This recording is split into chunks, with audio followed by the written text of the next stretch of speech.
Okay, planning board, we are live. We are recording. Phone lines will remain off. Go for it. Thank you very much. Good evening and welcome to the October 18th, 2023 meeting of the Town of East Hampton Planning Board.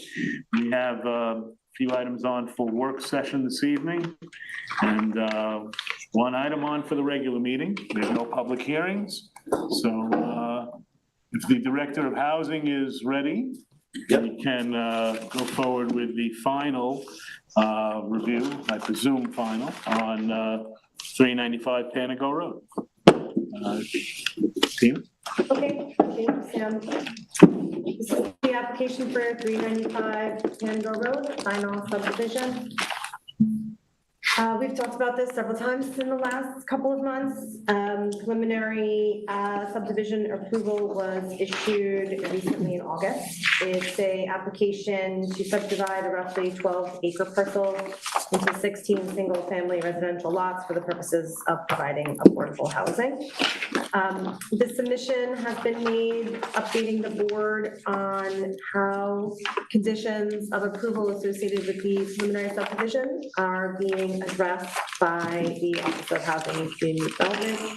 So I'm going to give a very brief overview and then we'll pass on to the So there's a small list of planning considerations that we're still talking about for the final subdivision. And the first one is how trees will be preserved. I have the survey up just to refresh everybody's memory of what the project is.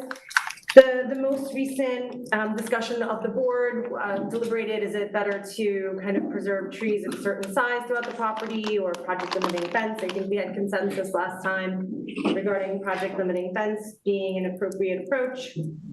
And the proposal is to have that within 2 feet of the edge of pavement on each side of the road, which is gonna result in protection of all the wooded areas on site aside from those that need to be cleared for the roadway width. This seems to be consistent with past practice and seems appropriately protective. Regarding reserved area access, this was another item that was discussed at length last time we spoke. I'm zooming in on lot 7. The planning board had requested that there be pedestrian access to the large reserve area to the north through lot 7. So people who live in the subdivision don't have to walk all the way down to Montauk Highway and around to get to the open space. They've got a way to get to that resource through that lot. Since the last review, the town attorney's office has opined that it's not possible for the town to issue an easement to itself on its own land. The town is going to reserve ownership of the land in this subdivision and lease it to the homeowners in long-term leases. Therefore, an easement isn't the appropriate mechanism through which this pedestrian access could be provided. As an alternative, the Office of Housing and Community Development has suggested that they will include this as a condition of the lease to lot 7. And if the planning board agrees that's appropriate, we would suggest that you can include that as a condition of subdivision approval, where we would look at that lease, make sure that the condition is included in the lease. And you know, it should be included in perpetuity, right? I think the leases are long-term, but when the one lease ends, you want it to continue after that lease is over and the next one begins as well. The other issue that we wanted to talk about was the goals for the reserve area on site.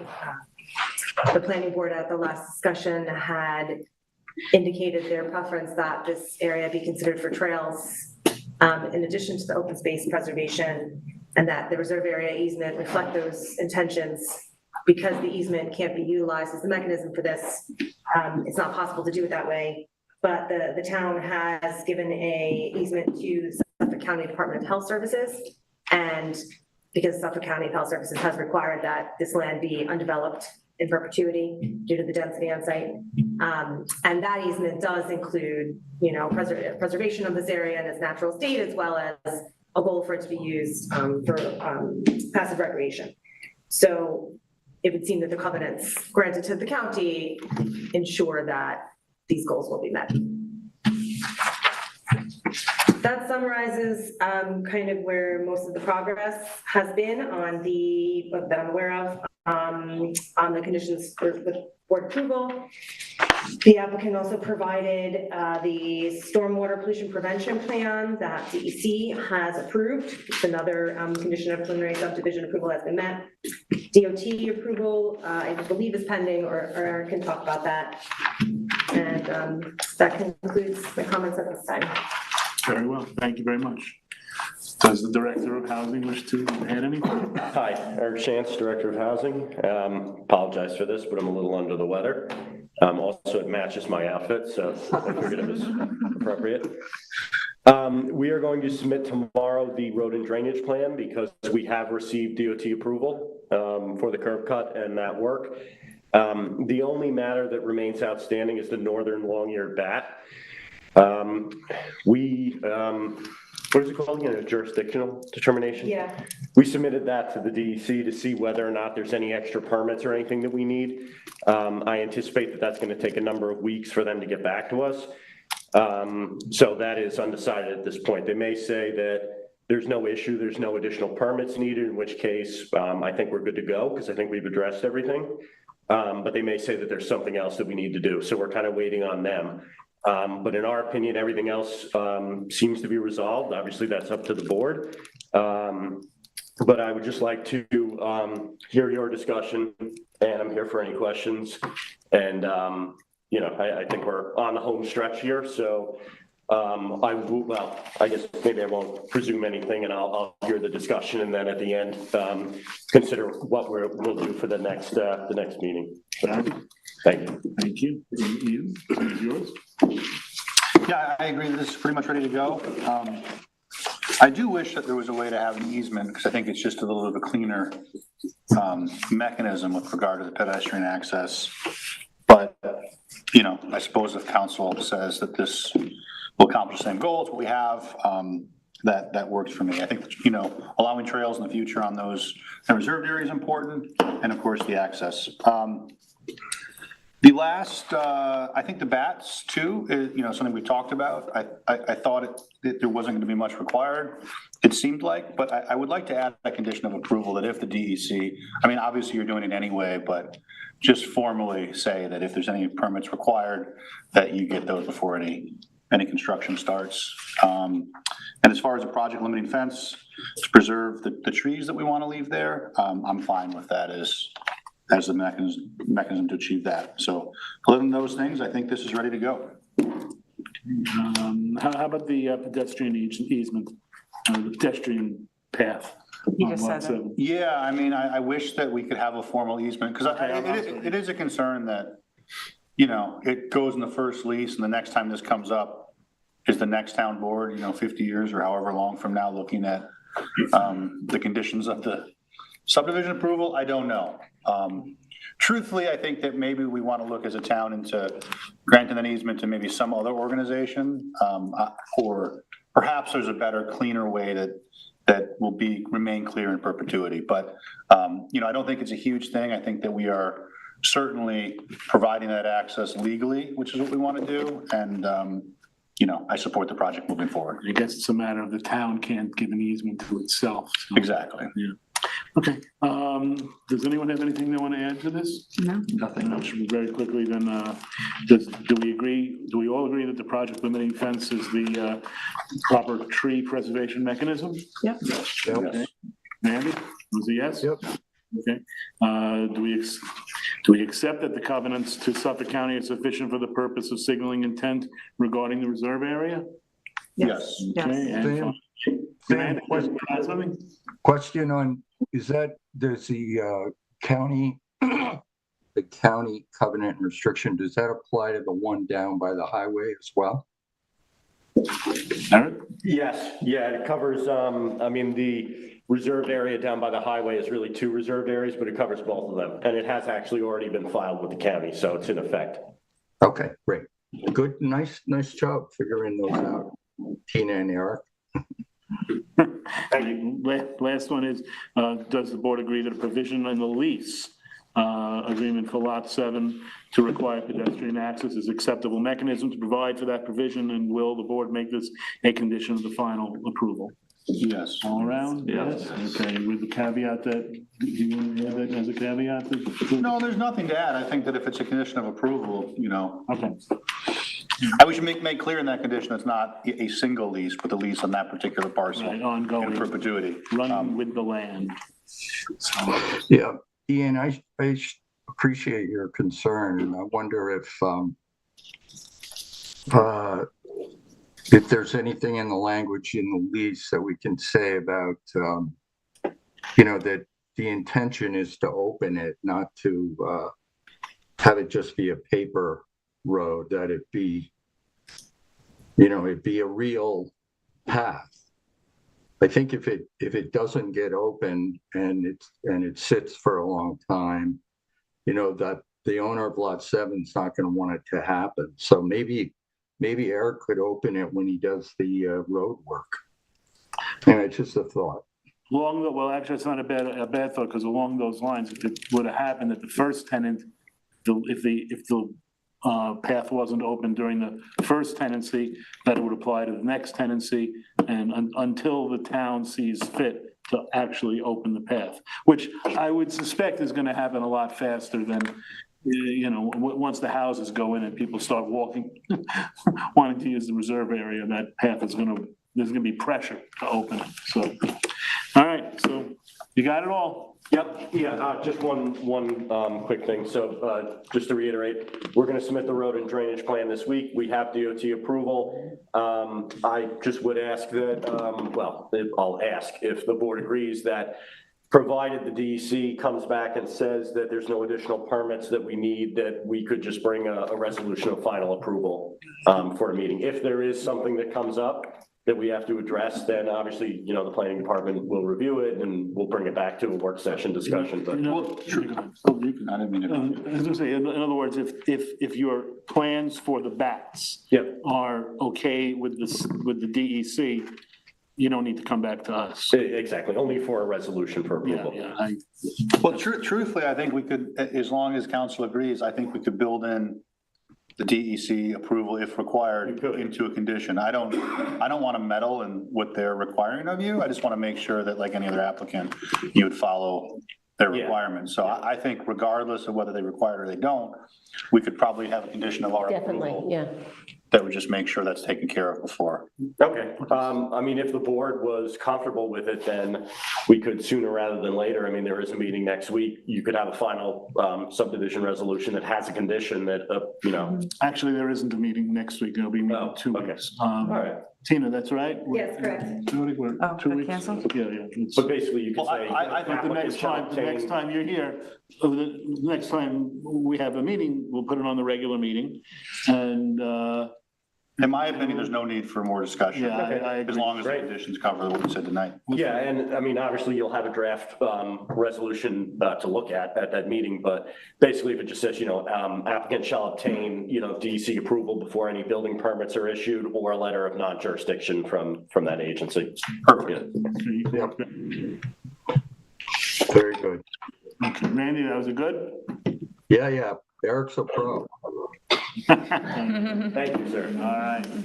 All right, Okay, thanks, sir. so then the next time we see you will be presumably for a resolution.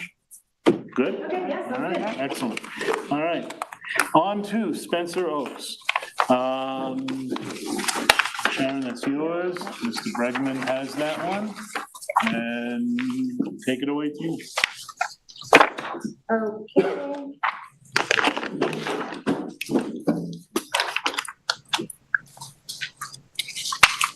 Just bringing up the aerial imagery now, these two parcels here. Flashing are the subject site. And we are located, this is kind of right on the border of this is kind of East Hampton here, this is Stephen Hand's Path. And Buckskill Road is running right here, and Wayne Scott kind of starts right here. So that's kind of the geographic location.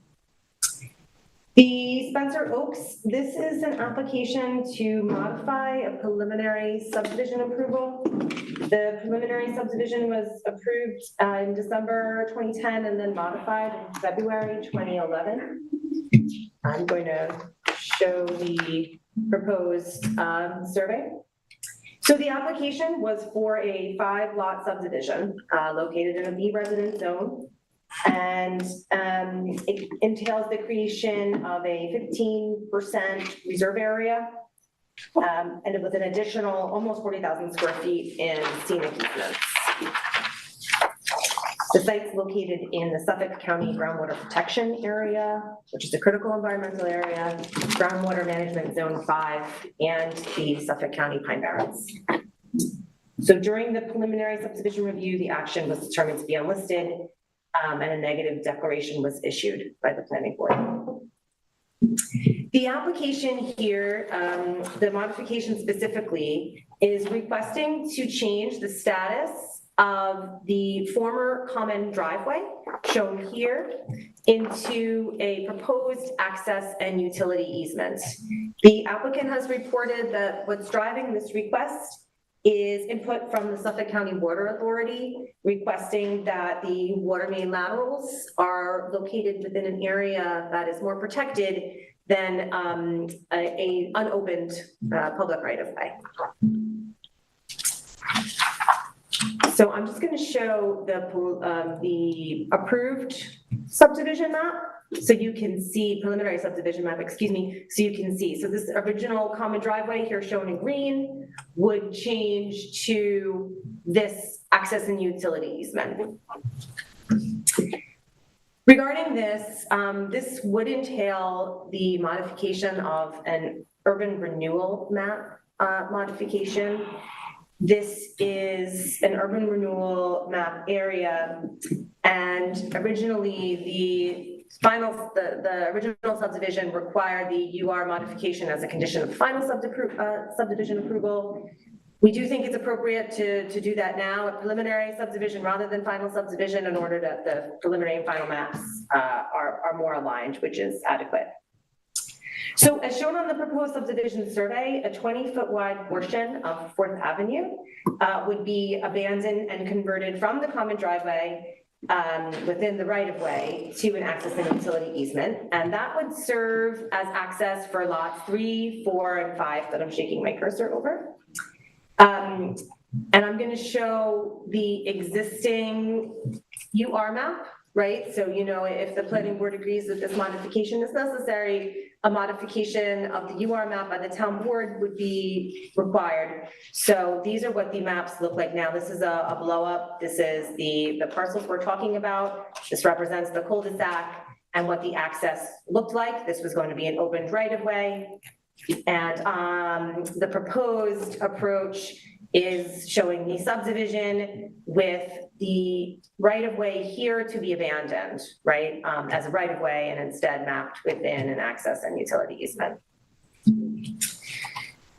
The major issue we felt with this was that access for this parcel here, which I'm going to refer to as UR Lot 16, does change with the change to an access and utility easement.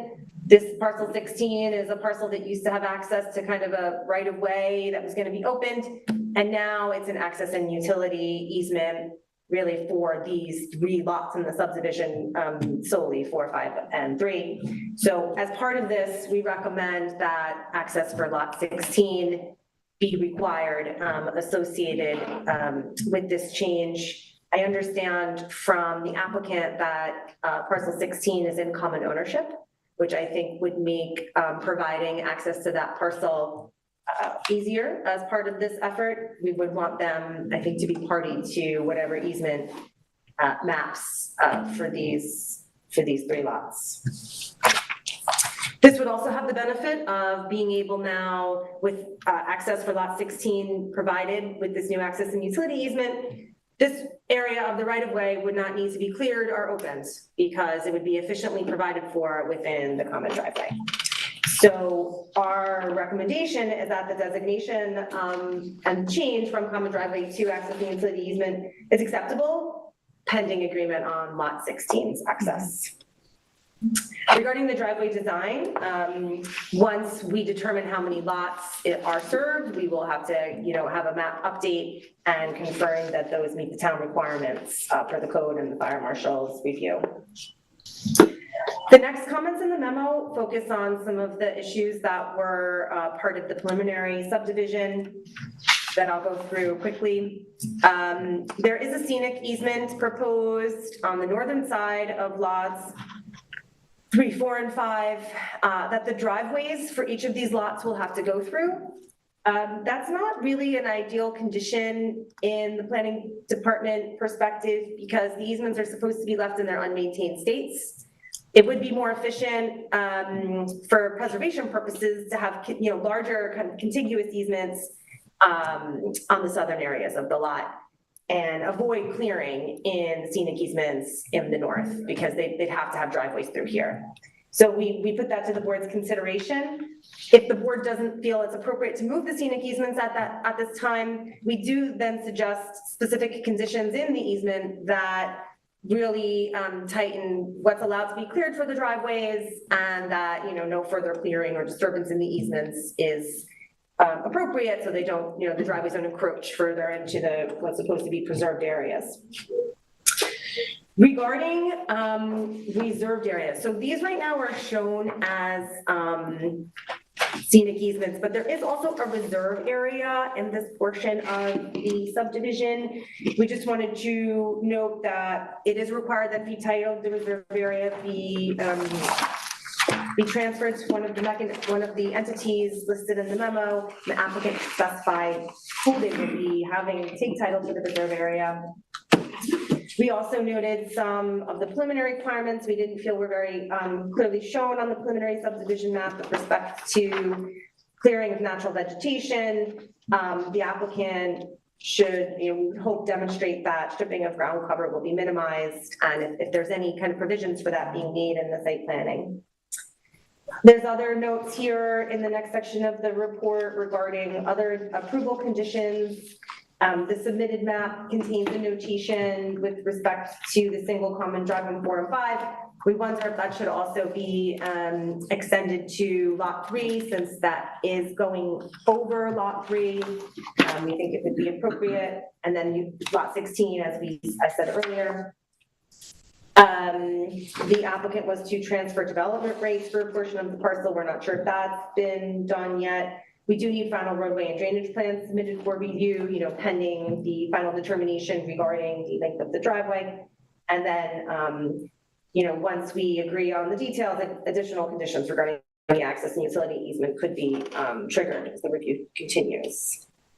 So in closing, the application's incomplete pending the acceptable access for UR lot 16, and the planning board should discuss if the proposed change in the status of this road access is acceptable.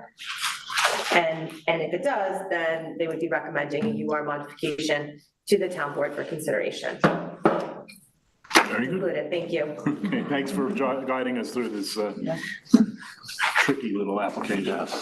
Go ahead, Mr. Brennan. Hi. Good evening. This should be easy because we agree. The lot 16 will be in.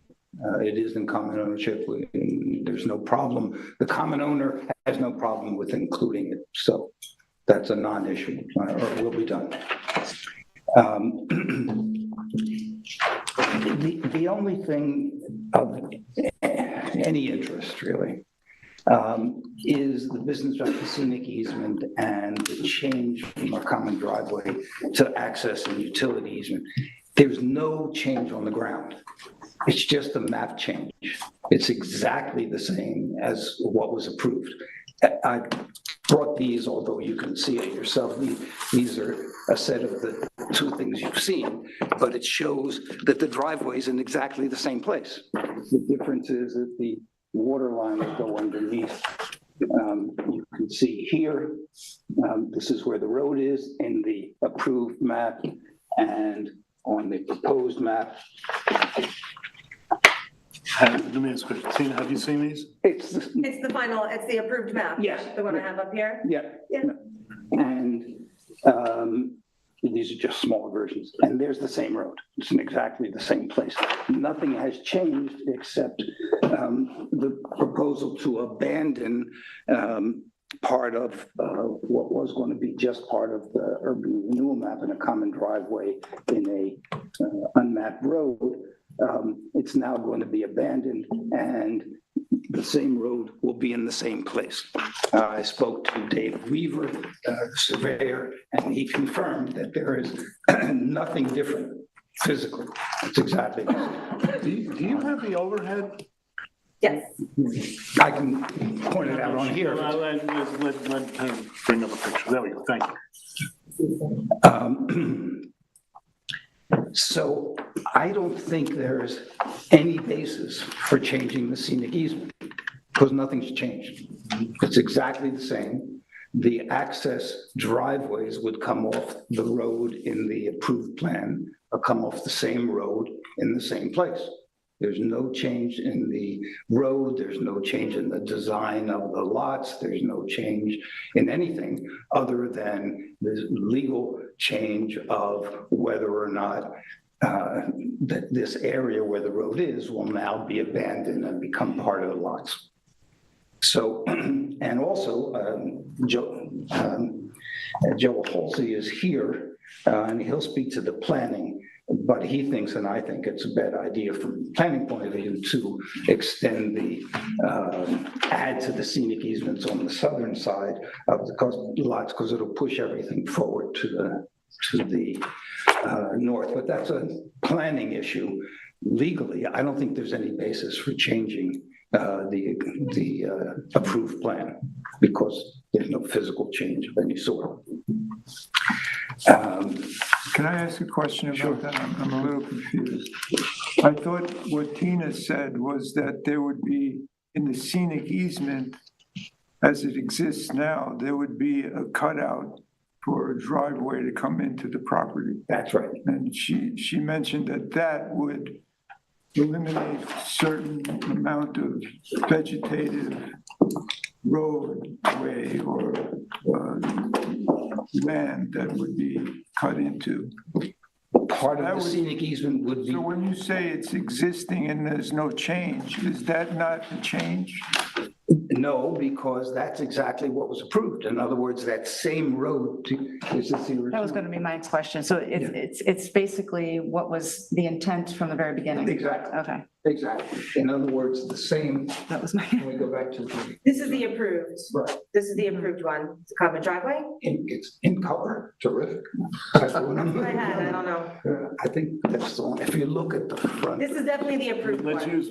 So Tina, why are you, what is your? I just, easements are really supposed to be in their natural and maintained state. So you're taking issue with what was already approved? Yeah, well, because we're still in preliminary phase and we haven't done a final subdivision. So it just seems to me if we're talking about the application, we can consider and try to make the best decisions. It does seem clumsy to have driveways through the scenic easement if that's not absolutely necessary. That was my assessment. Do we have any leverage? Let's let Sharon take the conversation and then. I just wanted to address the driveway going through the scenic easement. As like Eric said, that, this is the way it was approved from the beginning. There was always a driveway planned to be cut through the scenic easement from the original subdivision. And obviously, there's been subdivisions, there's other properties throughout the town of East Hampton that have driveways going through scenic easements. Driveways do go through scenic easements. It's all written in the actual language of the scenic easement. We can address the scenic easements, the driveways going along each property line for lots, 4 and 5, so it keeps more contiguous open space. But again, the driveway only needs to be a cleared width of 16 feet with an improved width of 12 feet as you enter the lot. That's the amount of clearing we're discussing here going through the scenic easement. Now, if you were to put the scenic easement, and again, this is a scenic easement that goes across the back of the lot. It's basically the train tracks behind it. So we're talking about adding 30, what's that? Not the train. Sorry, the long, I thought there was a one on the railroad. There's a triangular piece Oh, sorry, excuse me. that separates it. High tension electrical. The electrical, sorry, the electrical, sorry, the electrical, my bad. The LIPA utility was going through it, LIR, LIPA, sorry, my bad. So we're putting a scenic easement along, essentially where there's a, the utility, there's a utility there. It's not gonna be somebody walking, people probably walk their dogs back there, but there's a 50-foot wide scenic easement proposed already. Now we're talking about adding another 30 feet to that, taking 80 feet of this backyard now, essentially taking away and then we have to go 10 feet from there, so 90 feet of the backyard, and forcing everything basically to the road. And again, there's not much, in front of, along the front of the property to be protecting scenic wise, because you will have the other 25 feet of Sharkey's Way that should be I don't know if that can be abandoned. That's not part of this discussion today, because we believe that the other map is part of a different UR parcel, so we're not sure if they can actually take the abandonment, but that's not for this discussion. What that discussion is the 25 feet that we can abandon. Again, so this was a part of the original approval. There was always a driveway plan to go through the scenic easement, and changing it now with no substantial change to what we're doing now, except for essentially changing the labeling on the survey saying this will be now a utility easement as opposed to a gray area. And that's where the whole problem with the water authority was. They didn't want laterals going through a gray area that people would all of a sudden just start digging up and ruining the people down the way of the lateral, cutting into their water line without any kind of legal access to it. So that's my point about the scenic easement.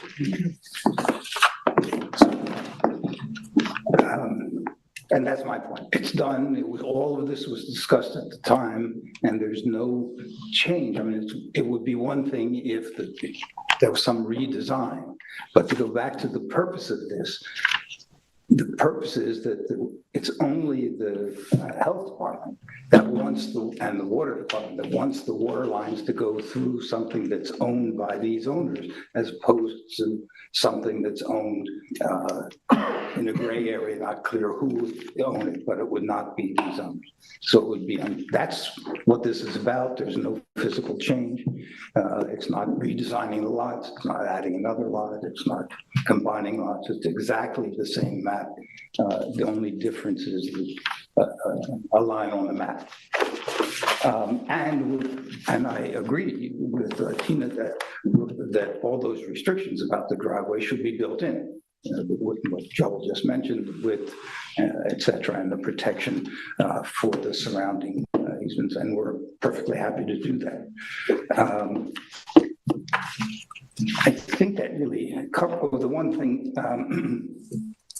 The transfer has not taken place of the extra lot, but that is a condition of Suffolk County Department of Health Services approval, so it will have to happen before the map can be filed anyway. And the lot is owned by the same, again, common ownership or related ownership, so there's no issue about that. And the clearing requirements, of course, in the code, they'll all be observed. Okay. I think that covers it. Any questions? Well thought. Sorry, sit down. Yeah, I mean, I think you cleared up, there was two big sticking issues, and it's, how lot 16 was going to fit into all of this, and it seems like you have that covered. And, initially I did think Tina's idea of increasing the back easement makes sense, but, if this is an existing map and the other planning board, we're reluctant to change things that had already been done in the past. And, the road was a request by the water authority, and I think it makes sense. And if the original intent was to have driveways go through those easements, I would just say let's have language that limits what gets done there. And I'm okay with keeping it as it is. Okay. Anybody else have any comment? I didn't mean to cut you off before. I wanted to drive the conversation into the question into this conversation. So Tim, just a question. I appreciate what Tina's trying to do there, and how would the applicant feel if Joel says that the width has to be 16 feet and the clearing 12? So if the language of scenic easements said that basically the lots, Tina, do you have the one showing the survey? Randy, it's the other way around. The clearing is 16 feet and the driveway itself is 12 feet. Yeah. Oh, did I say it backwards? Okay. Yes. So lot 5 and 4, if you came in along their common line, you said, if the easement said that the driveways have to be on the line between the two lots, and then the same thing with what's this one? Lot 3 and 2, you come in along the common line through the easement, then you can do whatever you want with the driveway. That would reduce, and it will also define where the driveways are going to be. I don't know how everybody feels about that, but they might even be able to have a common driveway through the easement and then divide off once they're through the easement, they could go to their houses or whatever they want to do from there. I'm not sure I understand it because there is a common driveway across the He's top. saying like you're this into the lot, right? Like along this line, and then this Yeah. guy goes this way, this guy goes that way. I don't. I think that increases. I think that's more of a planning issue. I don't know if that's better or worse, Randy. Well, if you did it as a common driveway, common section just through that 50 feet or 30 feet, you would eliminate, you'd eliminate some clearing. And, we always end up having issues with where people put their driveways through easements. And that way, if it were just spelled out in the language of the easement that they're going to be along the common property line, I don't myself know. think that's a good idea, but I don't think it's a good idea to have a common driveway. Yeah, I mean, you have issues with clearing these, if you have issues with clearing within easement, you have a lot of issues with common driveways as well too, and people Okay. using common driveways. And it's not significant, but if you do access if you do have a common driveway accessing multiple lots, the cleared width does go up to 18 feet and the improved has to go up to 14 feet.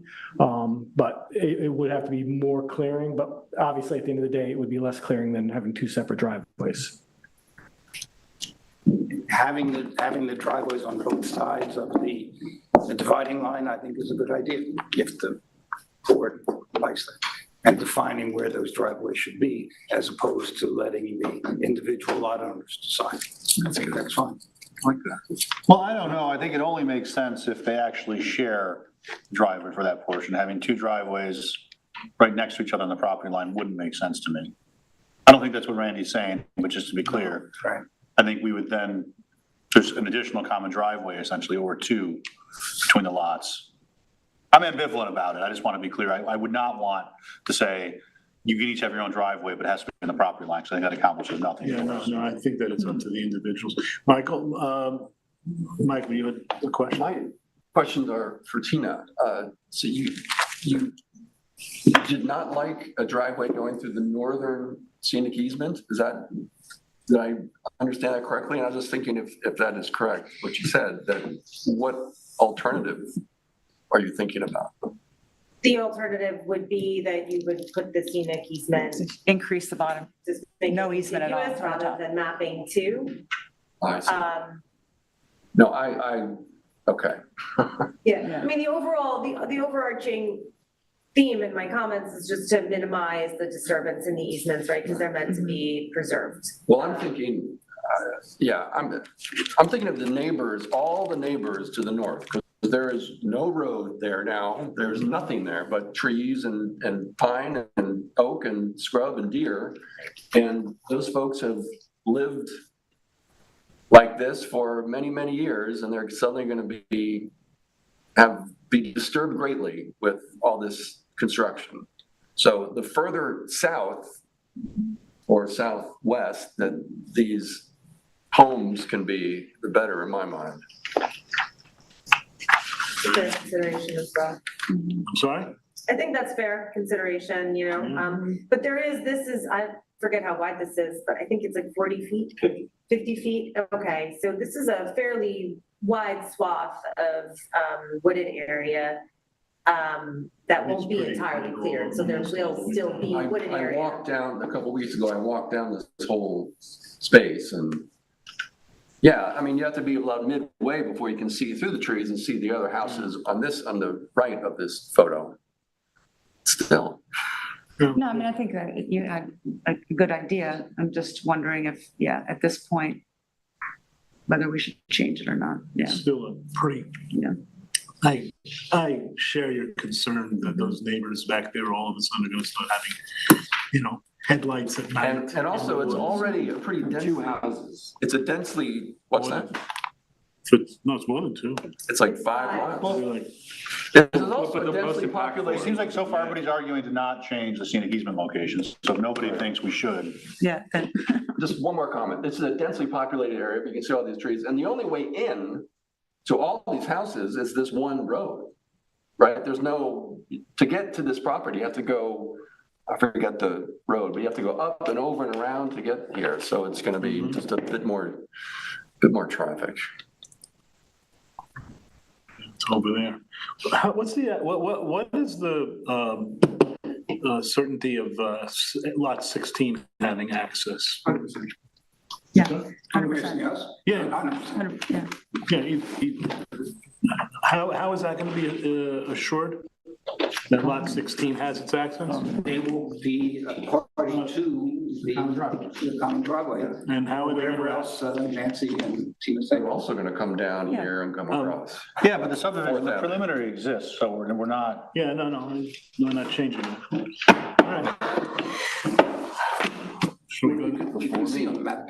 I think, I think the last question is the language about lot 3 in the common driveway.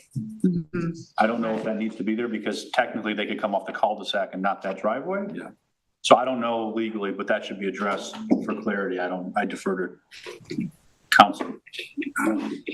Because I get why you might not want it there because that, you might think that driveway comes off the cul-de-sac as opposed to, it should just be clarified, that's all. The clarification you want to see, either one or the other? Well, there's a question from the planning department saying, should they include that lot 3 accesses from a single common driveway? It doesn't necessarily have to be. Well, I don't know. I think that the planning department was saying because the driveway goes across that lot, it should be included. I think the argument why it might not be included is because you want to access from a different area. I don't know, but it seems like there's ambiguity that should be clarified. I have no idea what the right answer is. Yeah, I don't know exactly where the access is gonna go for lot 3. I mean, to me, it would make sense to take access off the cul-de-sac rather than going in. Right. And then when you think about it, too, the scenic easement along the cul-de-sac area is only, I think, 15 feet wide in that area. Whereas, so you would only have to go 15 feet through a scenic easement as opposed to 30 feet on the other ones. And then once you take access off the cul-de-sac, you can't take access from anywhere else because you're only allowed one access point. You'll only be allowed one access point to the scenic easement. So you don't think anything needs to be changed? Nancy, do you agree on that? No, I mean, it seems that does make a lot more sense. As long as you take access to the cul-de-sac. Right, yeah, and as Jill said, as long as it's just one. Great. All right, let me run this question then, and we can modify this question as we go through. Does the planning board agree that the proposed change in roadway status is acceptable for lots 3, 4, and 5?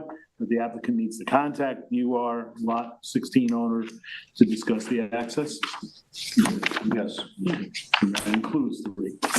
Okay, and then should the additional comments regarding subdivision be addressed, scenic easement, movement, or conditions, stormwater and drainage, reserve area, ownership, preliminary map content as part of the preliminary or final subdivision? Yes. And that's uniformly yes. Randy? Yep. Yes. There you go. We're also discussing the urban rural map modification. You just have to send comments to the town board. Exactly. Yeah. I think we recommend. Yeah. It would kind of negate all the good we're doing. Have a great day, guys. Okay, thank you very much. Good night. Oh, I should have put on the record, Mr. Bregman and I have worked together in the past, and I think we have been current, and it hasn't affected my review of this matter. On the On the record. other hand, we work against each other. Yeah, we can actually together and against each other. Okay, finally, we have the site plan evaluation for the Montauk Shores condominium sewer treatment plant. Are the folks in the back the applicant? Thanks very much. All right, the way, in case you hadn't picked up on it, the way it works is first the planning department will give a presentation, and then you folks can speak. And then we will have a discussion on the board, and that will be led by member Cruz.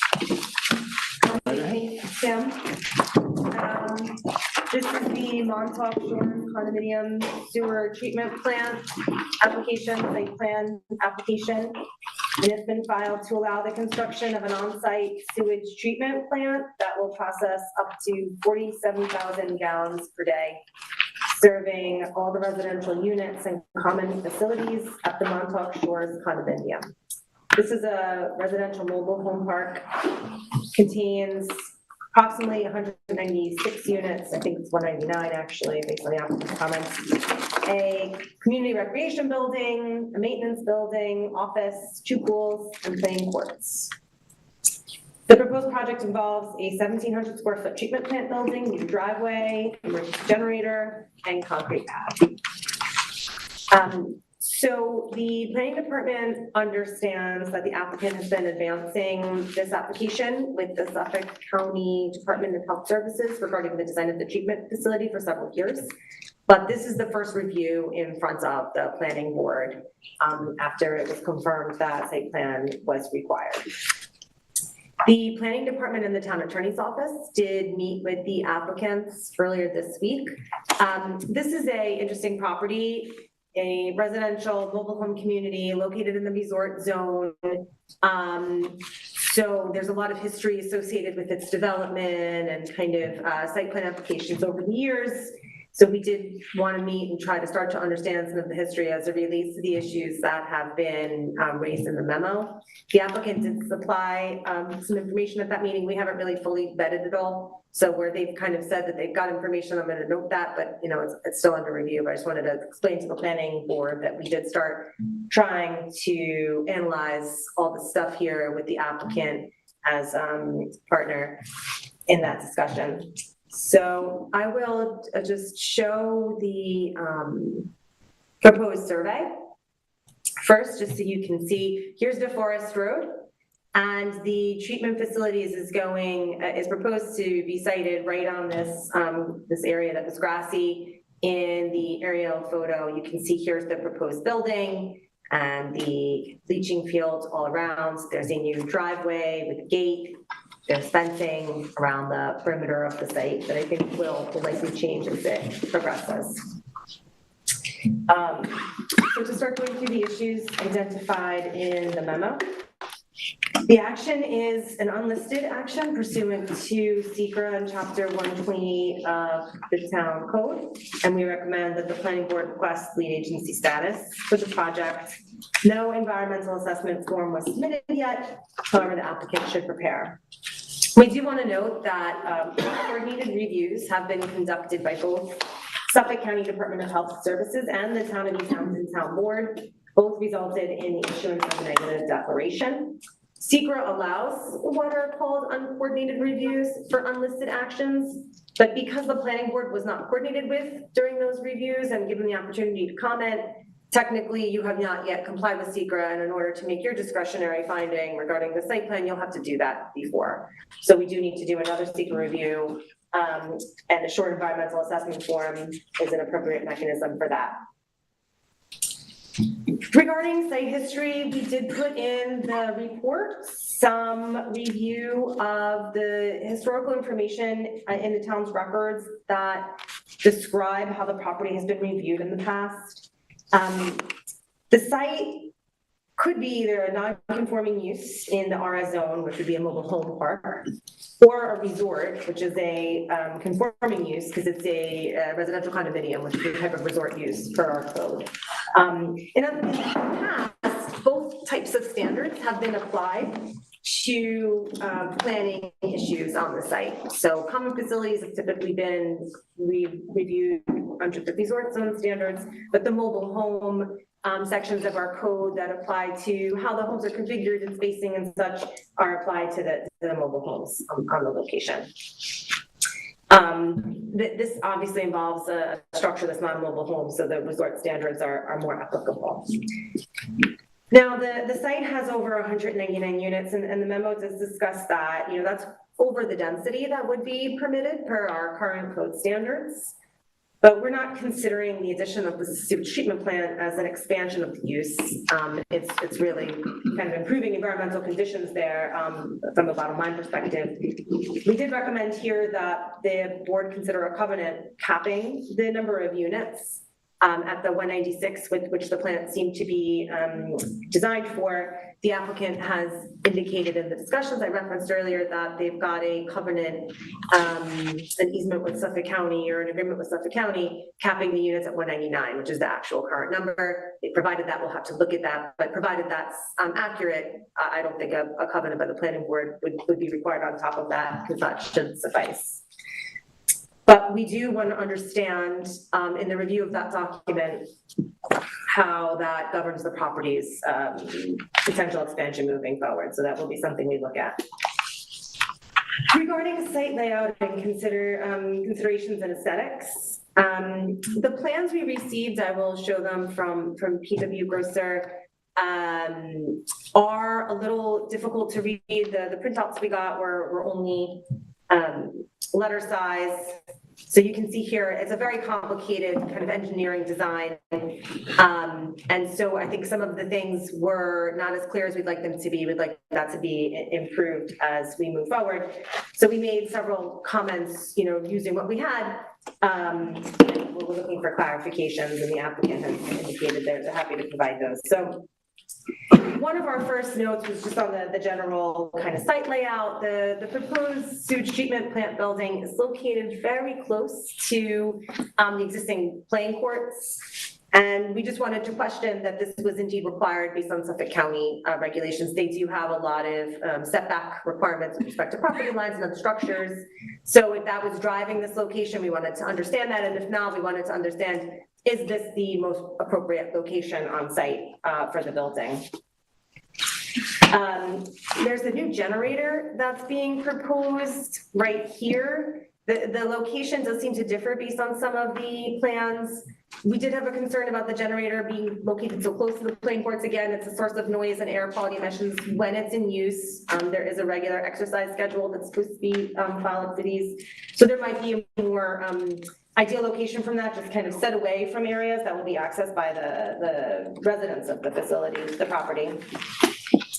The plans we received kind of, really showed the elevations. We didn't really get any renderings or anything that would show us. I'm just gonna flip through them while I'm talking what the facility will look like. So we would like to understand what the finished look of the building will be, if it will match the existing other structures on the site.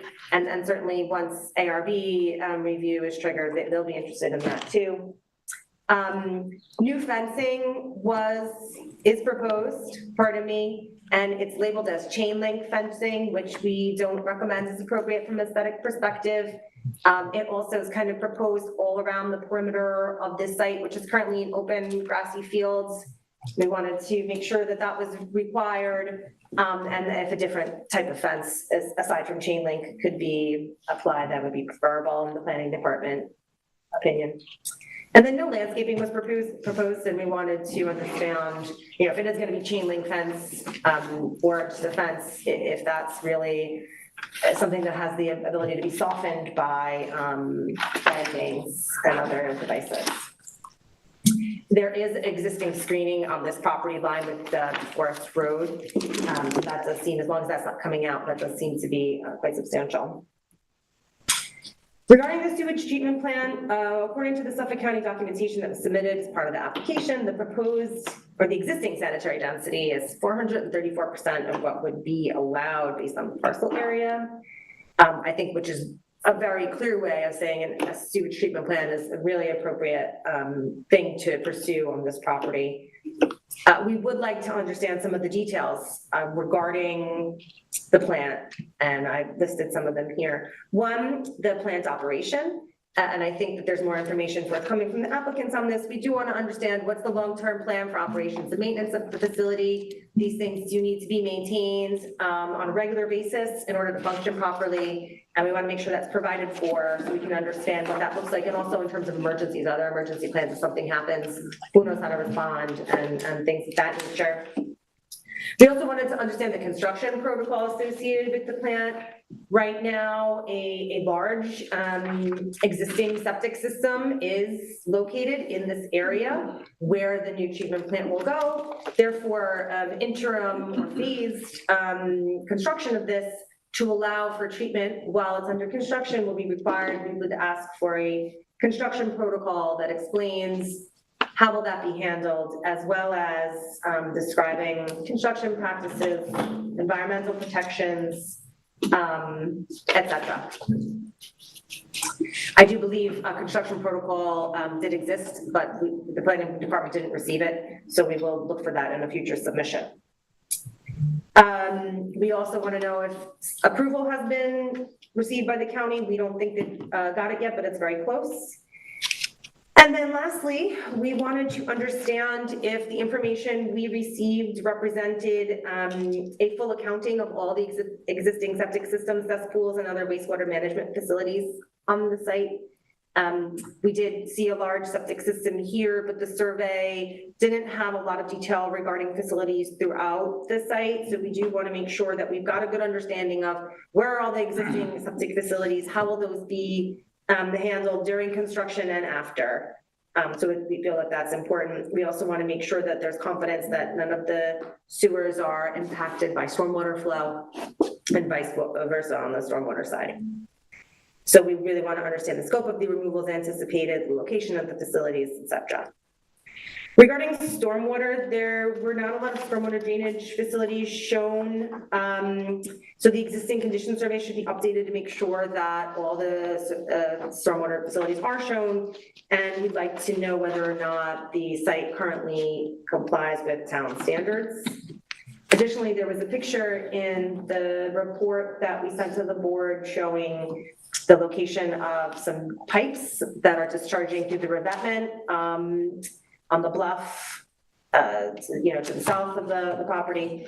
And it's not clear if permits are in place for these discharges at the time of the writing of the memo. We believe the applicant has, provided a SPEES ID number, so we're just waiting for the permit there to confirm that those are legal permitted structures per DEC, who regulates stormwater discharges. And then for the new structures, drainage will have to be provided, right? So they'll have to be somewhere for the drainage from these new impervious surfaces to go.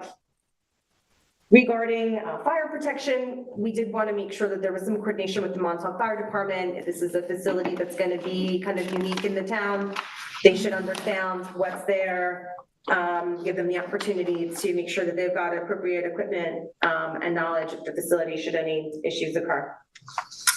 Regarding odors, there is an odor control system proposed.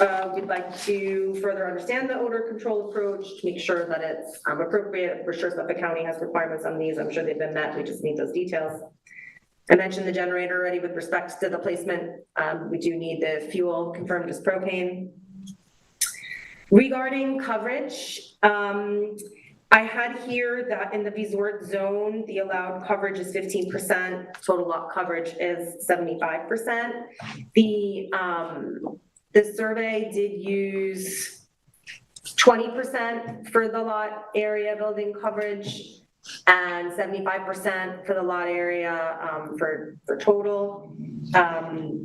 This is something we're gonna have to continue to discuss with the applicant. There was a few things, there was minor discrepancy between the application and the survey, but the bigger note that I made here is that some of the terms used in the survey aren't ones that are really regulated terms in our codes. So we just want to stick to what we always consider as coverage, which is, you know, the total coverage, the lot coverage or the building coverage and the total lot coverage.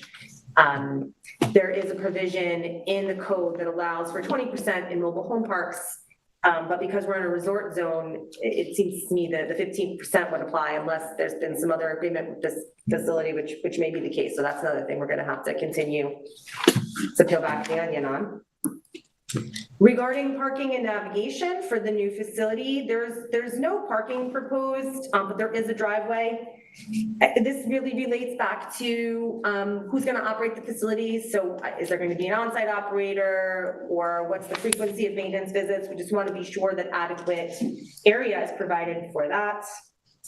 We are in a local waterfront revitalization program plan area, so a consistency assessment form will need to be created. Regarding natural resources setbacks, all the delineations we have on the property are fairly old, but because of the distance from the facility to any of the regulated natural resources, our assessment was that this was not a concern at this time. Regarding lighting, we are not sure what lighting is proposed. We just need that clarified. Regarding landscaping, there didn't seem to be any landscaping proposed, and that's something I think the board should discuss in terms of what additional screening might be necessary. And then there were some lists here, additional elements that need to be added to the plans. We just kind of listed those out. So we make sure that we're having a site plan that complies with our standards and that everything is clear. So in conclusion, the construction of the sewage treatment plant on a site so densely developed is an appropriate move, and, you know, will help environmental considerations in the area. We would like to understand Suffolk County's approach to managing the density on site moving forward. If a planning board covenant isn't required, we'd like to make sure that the Suffolk County one covers the board's needs and the planning department's concerns. And therefore, the application is incomplete, pending responses and clarifications to these matters. Thank you. And again, Tina? I'm glad that that's the last one for the night. I got nothing left, so. Great job, Tina. Thank Would you like, since we have two different parameters to tackle, one, the sewer, questions directly related to the sewer, and then questions regarding the property, which one would you like to tackle first, so we don't intermingle? It's your time. All right, let's do- Divide it however you like it. Let's do property first. just- Okay. Thank you for your time.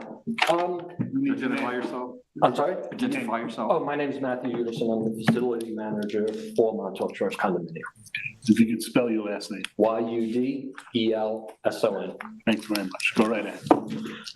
So I made a note of the items she spoke about. Some are very simple. The playing court's going to be removed. That's our plan right now, is to remove it. We're still moving the generator to a better location after the meeting. So we're going to, right now, and we'll answer that because it's more of the health department's decision on whether we can move it. But we hope to put it in between the building and the shop. So it's away from anything that we have over there. So that's easy. The generator's moved, the playing court's going to be removed. We do have updated surveys for you and corrected ones with the numbers. Also, our current system, even though it is, as she explained, over density, it is approved, it is completely functioning. There's no problems with it. Yeah. And this goes to part 2 of one of her comments, which is the stormwater drains. The stormwater drains were back in 2018, when we did a bluff repair. It was all evaluated and it's licensed by the DEC. And we do have a current license for those drains through the DEC, which I have right here if you would like that. We don't take any documentation across the table. Okay, all right. So they're licensed by the DEC, I can get you that too. And they were tested, and there's one of the concerns that was mentioned was that sewage could be going through them. But they were tested, the CCOM does water tests weekly, and there's never been any contaminant coming out of those. So it's two different things, despite rumors that, you know, the system's failing and dumping in the ocean, those are all rumors. And you can go on CCOM's website and even find it. But the health department also has records that show, and which I did foil, but unfortunately wouldn't have them for today. So these are the pipes that go through the ravine? Correct. Under the beach? Correct. And when we did the bluff, which was done by the ZBA, they, it's in the ZBA approval and acknowledge those pipes. So on page 2, actually page 3, paragraph 5, it talks about those pipes being legal, been there forever, 1993 even prior, when they were approved even further back. And it talks about them going through the bluff and not being an issue because they're under DEC permits. So that is the stormwater for the roads and everything, basically. And that is in the May 7th, 2019 ZBA. You should just submit everything to the planning department. I mean, if you have the permits. Yeah, you don't need to. Okay. You're gonna be. Great. This way. So that answers the storm pipes down at the ocean. We have updated surveys. Also, she mentioned about the coverage, saying she wasn't sure 15 or 20. We've been 20 for years. We've been 20 since 2005 comprehensive plan. Homes have been approved. The swimming pool was approved under 20, which was the last site plan we did. And that was all evaluated. So I did give them the town code that says we are at 20% because we fall under resort. So we still have coverage. If not, we'd be, listen, if it was 15, we'd be over because we're at 17 or 18% right now. Just to clarify, the requirement I'm referring to is the resort zone requirement. And because this is in a resort zone, typically that's applied to whatever use is in the zone. So I have to kind of vet your mobile home requirement. We don't have to debate it now, but just. Okay, I'm not just trying to understand it myself. Yeah, me How too. did we get homes if we, Yeah. you know, we've always been looked at 20%. Right. So we should just talk, because there's two things that conflict, but typically what I said, the resort zone requirements are applied to every lot in that zone, whether or not they're a resort or something else. So that's what that is. I think that's it. Any questions regarding the property? Because he will answer you. We'll have our discussion, and if questions come up, What about landscaping? I guess the only other thing Yeah. is landscaping. I can handle that. Yeah.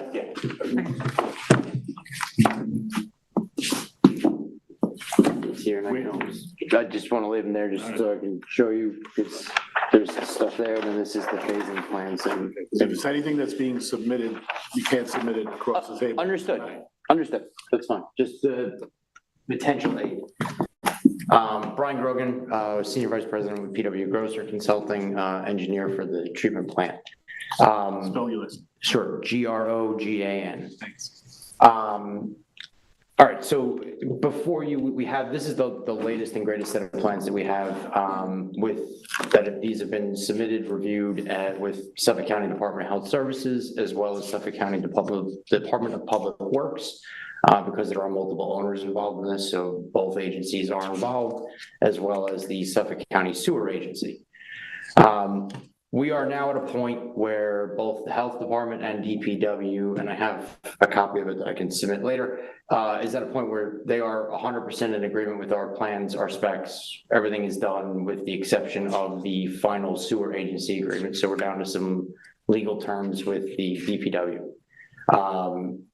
With respect to some of Tina's comments regarding operations, when this plant is built, it will receive a New York State DEC Speedies permit. That permit is issued by, in essence, Suffolk County Health Department on behalf of DPW. It is subject to routine inspections by Suffolk County Department of Health Services. So they come out typically, I think, quarterly to inspect the plant. The plant does require a full-time licensed sewage treatment plant operator. They're required to be there every day of the week for at least, I think, an hour a day is the permit requirement. So 7 days a week, 365 days a year. They have to file discharge monitoring reports monthly on the operations of the plant. So those get reported back to DEC. They're uploaded to an EPA website, so anybody that wants to look at them can. But those are done routinely. So East Hampton is not, even out in Montauk, I think there are two other treatment plants that I'm aware of. I think Rough Riders, as well as there's one other one. I think we'll probably utilize the same operator out there because he's out there, if he's willing to take on the work. If not, there are a number of other companies out here that can service that need. So that's kind of on the operations side. It's covered. There's nothing really that the planning board, I think, would need to do in addition to that. I mean, those are both agencies, and DEC ultimately can show up if they really wanted to. They have every right to. The other interesting thing is with the sewer agency agreement and Suffolk County DPW, there's a provision in the agreement that if for some reason the HOA were to fail to maintain this plant in a conforming manner, there exists the legal ability for the county to take over the plant. That's basically what's in the sewer agency agreement. And that's done to basically protect the HOA owners that if something bad were to happen, they're not going to let that plant fall into disrepair. That is not a common practice for the county to do that. It is a very, very rare thing for that to happen. They will go through every other means necessary to get them into compliance before trying to take that over. But that's partly what's in there, and that's the step in the process that we're at now, is finishing up that agreement. We did, with respect to siting the treatment plant, I started this process, I think, back in 2016. I really hope it would have been built by now. But we did go with the health department on looking at where we could put this treatment plant on the property to find the best possible spot, because this facility was basically constructed predating any health department density requirements. So that's kind of how it got to where it got to, without a treatment plant at the time. So it is basically located directly on top of the existing septic system. If we flip the page, I'll show you real quick. So this is so what's on the table, and I'll provide a copy of this, is a phasing plan that we had to prepare for the health department and DPW, because they expressed similar concerns as to how are we going to keep this operating while we build. This plant is going to be built in the proverbial off season. We're building it between Labor Day and have it operational before Memorial Day.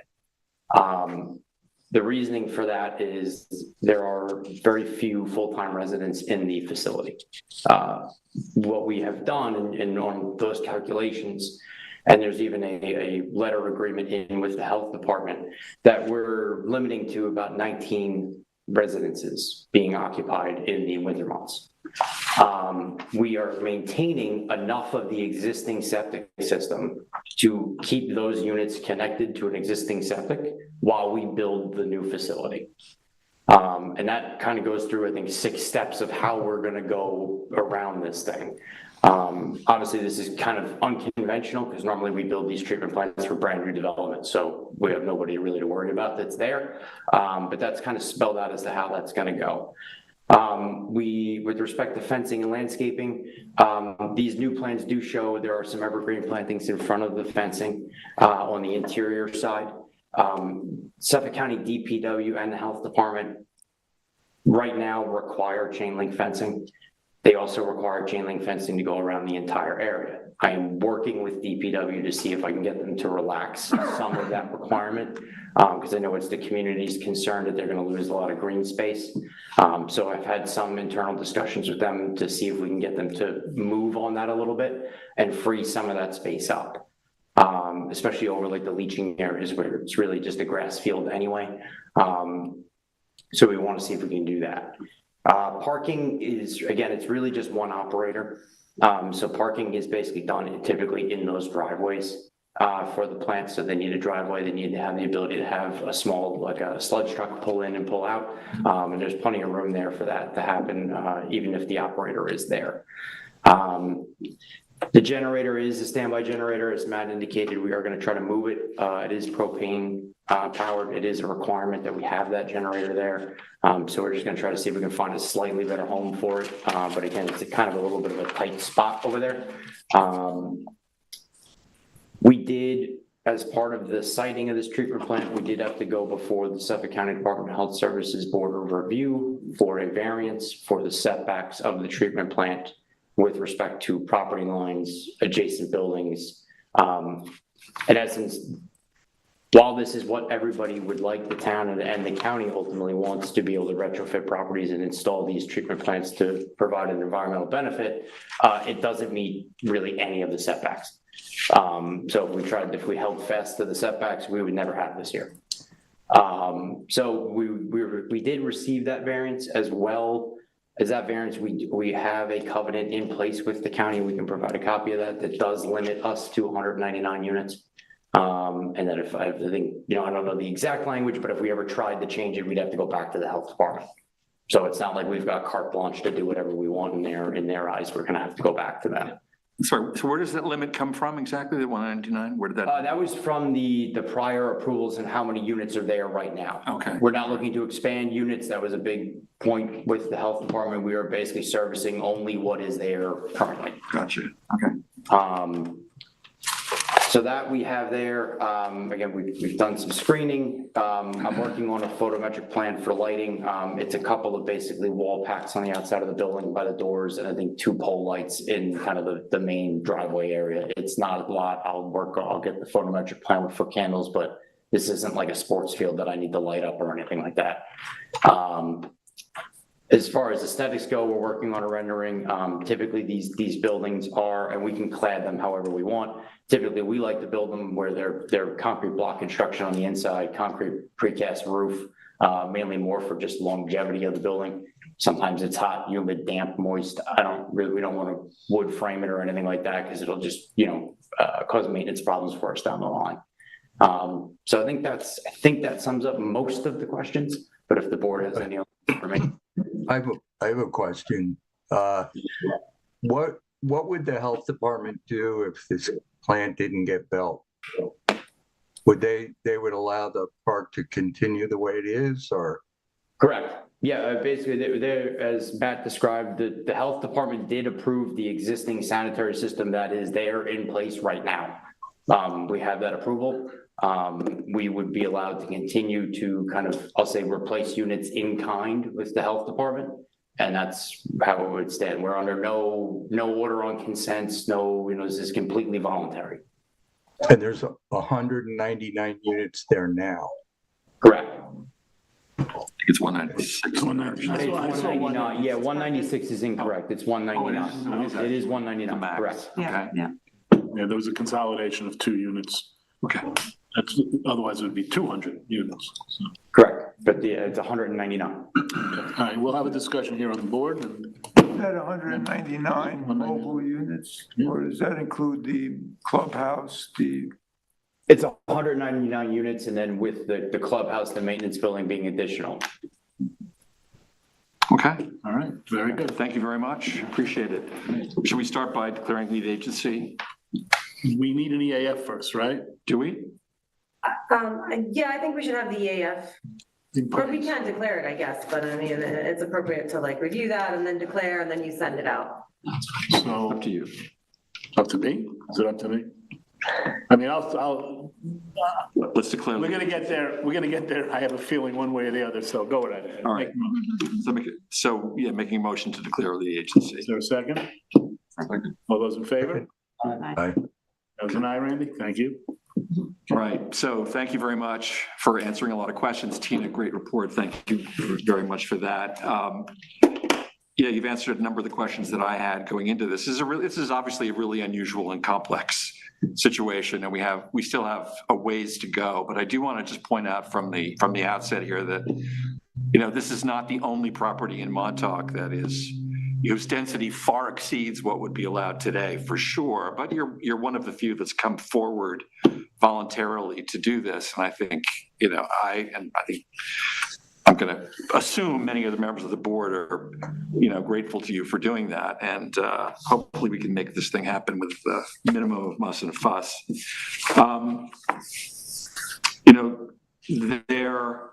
Tina's, pointed out some of the issues that exist, things that we want to know about. You explain the construction protocol, which I think is important. How are we going to service the units that will still be occupied? You've said that there are 19 units that are going to be occupied during the time that this thing is being constructed. Do you know which night? Is that a maximum of 19, or you've established that there are 19 specific units? It's a maximum of 19. Yeah, currently we have 19 year-long residents. And you know who they are.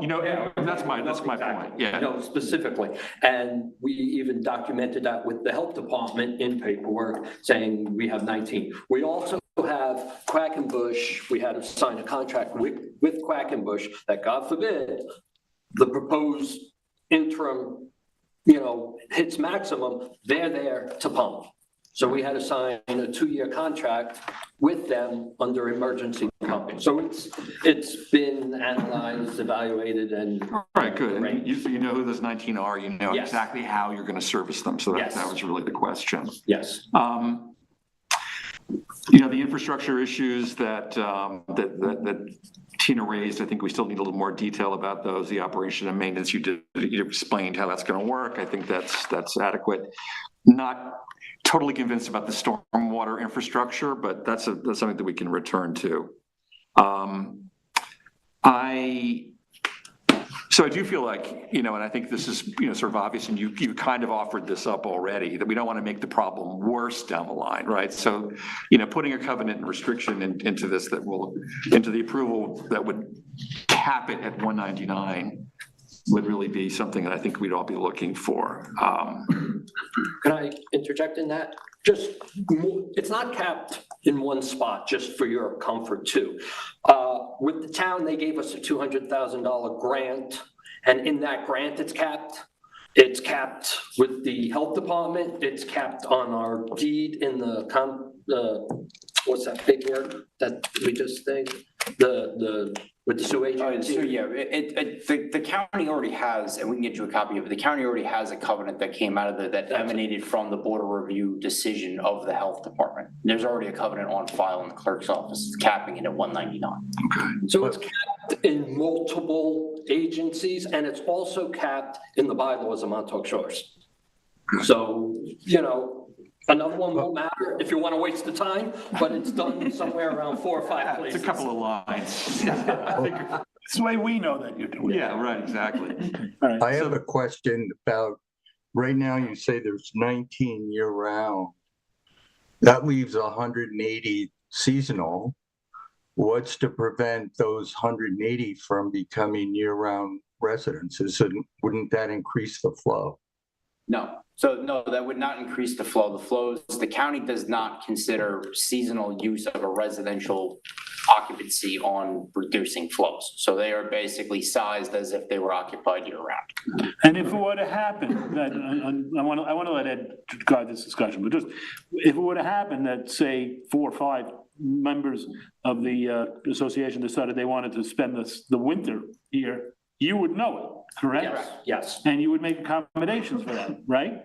Correct. And as Matt indicated before, the county required us to have an emergency contract with Quackenbush, which is not normal or required. So whether that's 1, 2, 3, or 6 or more, these are called leading questions, by the way. Yes, yeah. Just also for your own knowledge, we have like 3 different systems, if you look at the thing. And basically, we're shutting down 2 while it's being worked on, which leaves the 3rd system still working. That 3rd system can basically handle 19, 20, No, 25? could almost the whole park. Oh, really? Oh, They're that not- much they're not- redundancy. These septic tanks are not small that are staying. Yeah. It's 4 12-foot diameter tanks in series. They hold like 20,000 gallons of sewage by themselves. Okay, let's let Ed drive this conversation. So, to that point, and you're pretty confident that you can do this between Labor Day and Memorial Day in the off season? Yes. And I presume that that's next year, that you're going to 24 to 25, okay. So the only other issue that I had sort of had about this was the kind of thought that, I know some of these mobile homes have been improved, maybe even slightly expanded over time. There was some press about, one of them recently that caused a little bit of controversy. So I know that the flow is really based on the unit size, right? So how do we sort of police this idea of not only not increasing the number of units, but expanding the size of the individual units? How does that happen? That is, Yeah, you need to speak at the podium. Okay. So that LTV can pick you up. I'm sorry, should. that's a tricky question. The one that did something illegal inside, we don't govern inside homes, just like nobody governs the inside of your home. So to ask us to govern inside someone's personal home, and it was only done on the inside, what that one is. That's all I'll say about that one. But going forward, someone can't put an extra room on the side of their house and turn their 900 square foot home into 1,000 square feet home. And this is governed by New York State Manufactured Home Code. So if a home, and the manufactured home is not a mobile home. I don't know how much you know, so I don't mean to insult you, but they're not the same. Heather Hills is a mobile home, we're a manufactured home. We're the only one out here. Well, in a resort zone in what we are. So basically, if someone has a 600 square foot home, they can replace it with a 600, or they can jump classifications and go through a whole process to get a new unit. No one can add, and it wouldn't happen under my watch or this board's watch, someone adds a sunroom and all of a sudden their house gets bigger. If your question is directly, well, if someone has a 600 and they want to replace it with a 1,000 square foot home, that's one of the reasons we're doing this. Because there are some units that are under the 600 classification. So are you familiar with how the classifications work? It's 0 to 600 and then 601 up to 1,200. The system is being designed about everybody in this park going to 1,200. The majority of the people can go to 1,200 now. So with our current sewer system, they can get a new home. Out of courtesy and not to do it right now, they're waiting until the system goes in. If the system wasn't to go in, they still could do it. Because the health department, I have a variant, not a variance, but an approval from the health department, because some people have already done this. And the health, they went to the health department because the building department wanted a stamp. And the health department said, you can do it. You don't need anything from us. And that set the precedent now because the system is legal. It is functioning. It was approved back in 1981, I think, officially. And so you can't stop, unless you want to try, someone from getting from 600 to an 1,100 square foot unit. All right, so I think the answer to the question is that the New York State manufactured home regulations limit the size to 1,200, and you've provisioned for all 199 units to be at 1,200. And let me. Is that fair to say? Is that half of it? And I left something out. The code, the health department code says 1,200. The board has limited it to 1,000. So, all right. So we're limited. Nobody can go over 1,000 square feet. But that can be changed if the board wanted to change that. It's not going to change that easy. And the flip side to that is the discussion I had with Tina and, sorry, I'll call you her, Tina, with coverage. We're getting close to running out of coverage. So at the number that was allocated, it lets everybody do it. So, and plus they don't fit on the site, a big house. the backstop is the 1,200 square feet. What about going up? We're in FEMA, so, and nobody right now that we know of makes a 2-story years ago. But again, a 2-story would be over the square footage of 1,200. So it didn't really pay. Years ago, there was talk about that, but it seems that some of the units have gone up, maybe not a 2nd story, but they've increased to the meet height. FEMA. To meet FEMA, yes, they are elevated. There's units that are 6 or 8 feet off the ground. But they're off the ground. Right, off the So ground. that- So that It's still they're, the same if unit. they're 8 feet high, they're either 8 feet high off the ground to 8 feet, or they're 8 feet high because there's a 4-foot So, crawl space. Well, is it, some of them have a 5 and 6 foot crawl space. To allow yeah. water to flow. Right. so So no, that's- no units have gone up without regard to FEMA? They just added height to? No, that can't happen. They're not adding height. They're By the way, adding height.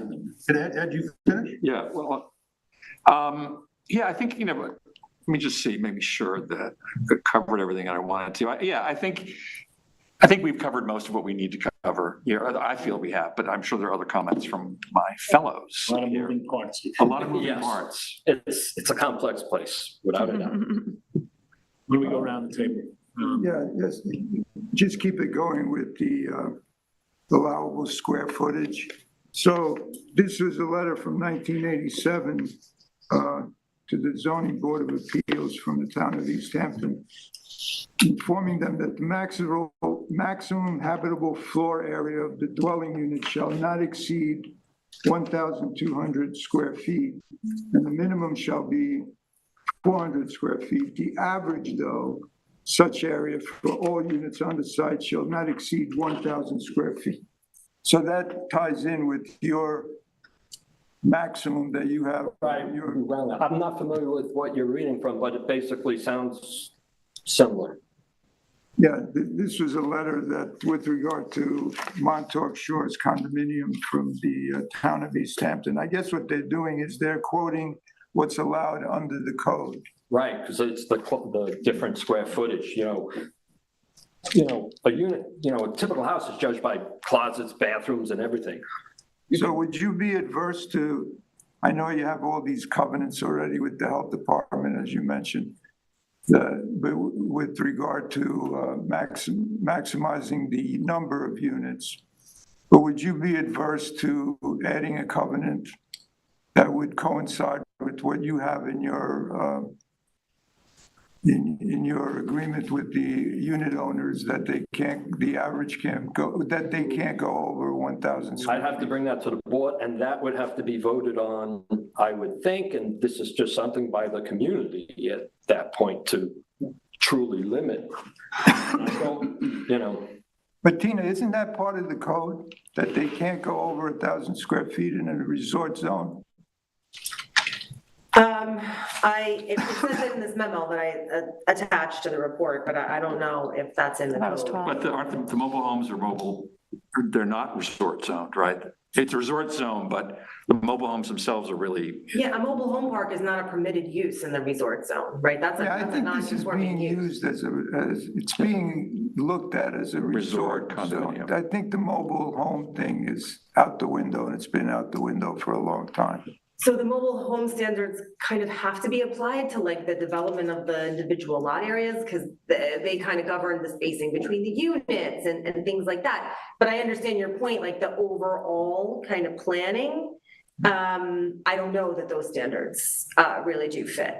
Could we look into that with Yes, 1,000 square feet? And I just want to be clear that in the applicant's submission, it wasn't clear that an expansion of many of the units is really contemplated as part of this effort. I think that's really new information that I'm just taking in, and I think we need to think about that. I think in your response, you'll need to explain to us kind of what the laws governing how those unit expansions exist right now, and the board is really gonna have to consider those carefully, because I don't think you want to be considered to be carte blanche, like, okay, now that we've got this treatment plant, all the units on site can expand to 1,000 They square can feet. now. That, They can now.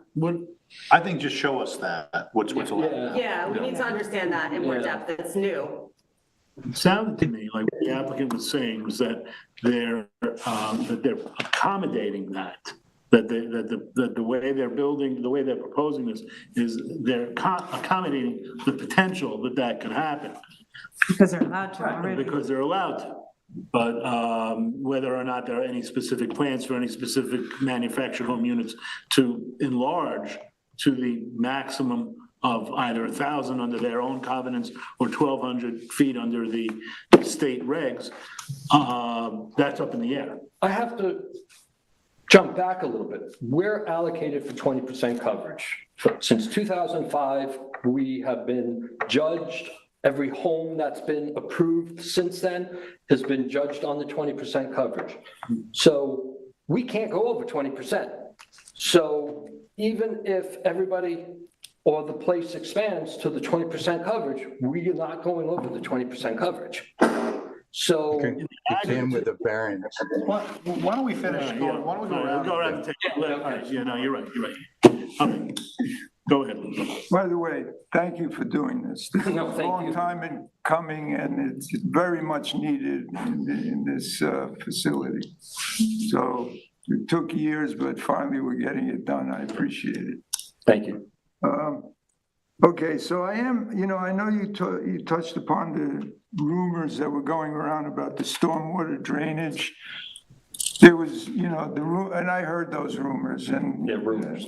that there were, a lot of the surfers were complaining, the smell, a lot of people were getting earaches. They blamed it on the trailer park. So what I'm concerned with is the existing units, are they going, and I think Tina made mention in the memo, are they going to be identified, and is there the plan that you have for removing them? Is that going to be submitted to the planning department? The units are individually owned. It's up to the homeowner who has the unit to choose to replace it.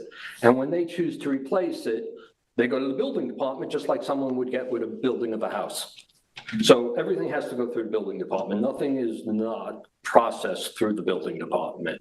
But right now, you're replacing that system. Well, you mean the septic system? He means septic. Okay, I'm Yes, sorry. so the septic system obviously will be replaced, and that's all being done in accordance with the I health think more department. generally what they're asking is, are there other septic units that aren't in that area? No, that area everything. is, everything is in that, That's- everything is in that area. There's a common sewage collection system on the property that feeds to one common pump station that pushes all the sewage up to that area And the where. department has your abandonment plan and all, the health department? Correct. Okay, that's what. Well, no, they're going to give that to us in a more clear fashion, right? That's one of the things. Well, that's, yeah, Yeah, those that's- plans, we can Yeah, give you okay, that we yeah. didn't get, right, so. Right. We don't have them yet. Plans change. I know. Oh, right. Just on another note regarding the plans, on jumping ahead a little bit, and he could probably talk about it even better, but we are at truly the final step. The last thing that the health department needs for our approval is an updated survey with some changes such as the generator and things like that. So how long would you say once they get the survey? It's imminent, so. Yeah, it's done. So they're done evaluating everything. Let's continue. What about camouflage of the building? Because, not only for your own people that live on site, but also for the people across the street on the Forest Road. How is it? We're working on what kind of cladding we can put on it that will make it more, I'll say, aesthetically appealing or blend in more with the. I didn't mean the building itself. I meant the vegetation around it, because it's going to be 26 feet high. To the peak of the roof. It's, the building itself is only like 10 or 12 feet high.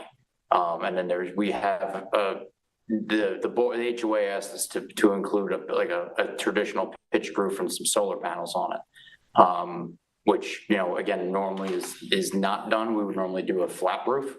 But again, we can look at, there's existing screening on the Forest Road, and then we're proposing on these sets of plans that we'll make a formal submission. There's landscaping here to screen from the development side to the facility. Yeah, because there's some homes inside the park. Correct. That are right up. Correct. The latest the plans you got were an older, outdated set. So these have landscaping shown on them.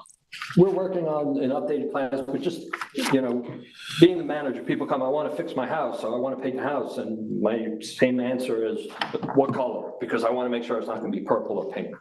And so the answer is, when this building's done, it's gonna be as pretty as every other house in the park that's been updated. It will be hardy board, or we'll do cedar siding on it. And so it will blend in where you'll just think it's another building. It will probably match the shop maybe in the clubhouse, which are white cedar.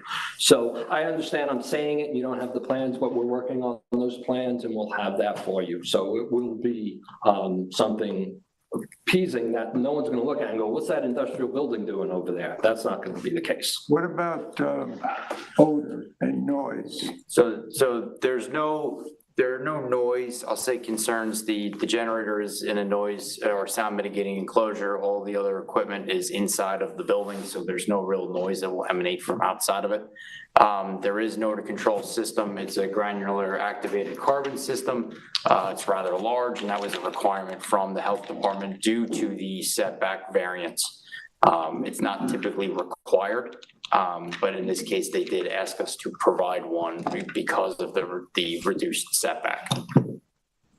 Okay, that's all I have. Go ahead. Yeah, I mean, look, I really welcome the project. I think we're trying to include groundwater, and I think we want to encourage people to have these kind of treatment plants. So I certainly don't want to get in the way of that. I think the planning department, I think Tina has a great memo here, a lot of details that you guys can address. It sounds like most of that information in terms of, the transfer and who's taking care of it, you've already worked out with the health department. I don't want to get in the way with what they do, but obviously we as a town just want to make sure that's been done, and it sounds like it has. So if you submit what you have there, again, I think it's a good thing.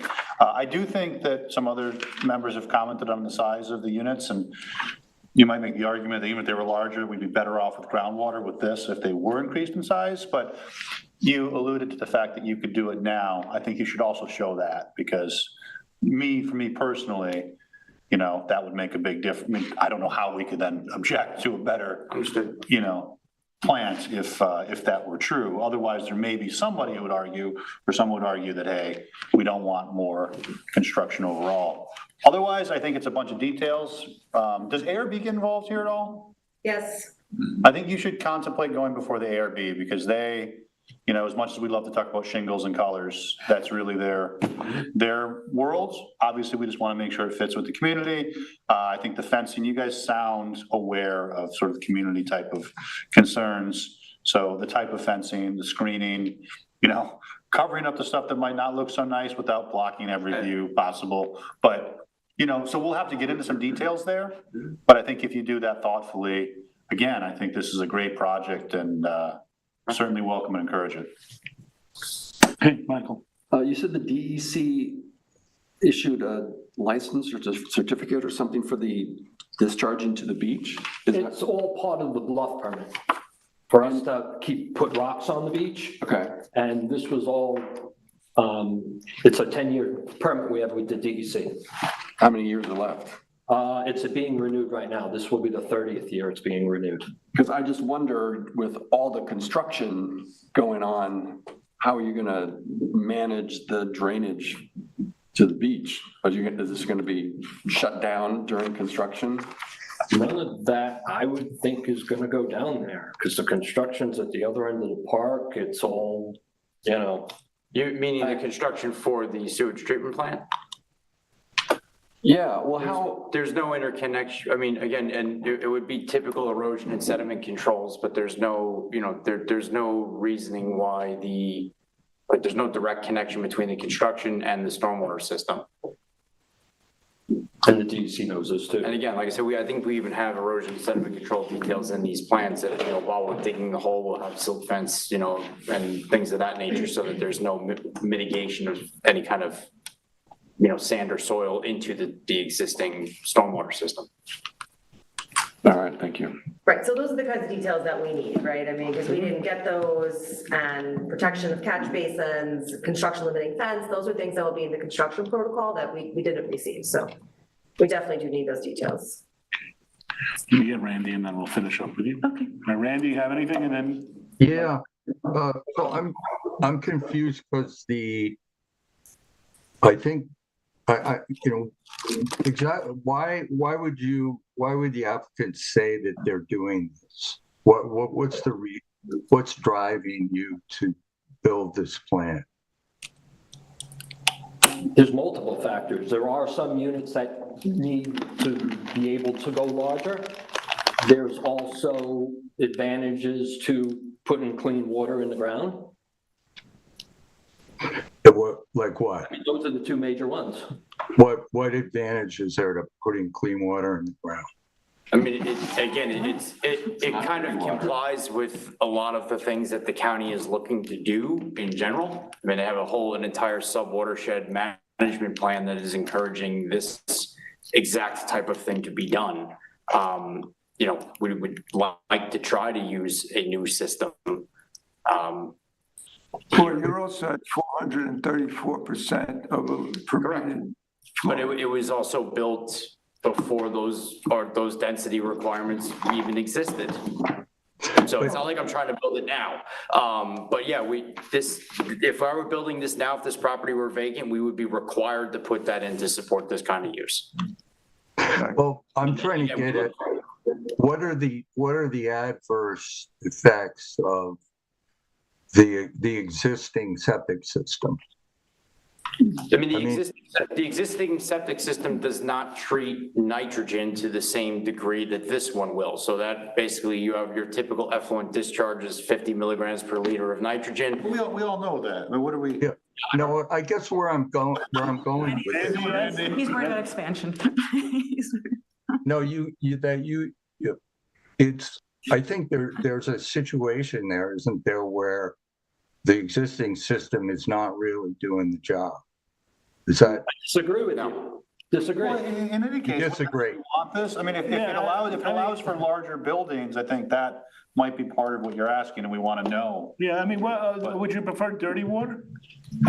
No, you know what? I mean, for I'm me, trying to figure out what the aim of the question is, really. all right. Well, let me finish, Sam. Okay, no, go ahead.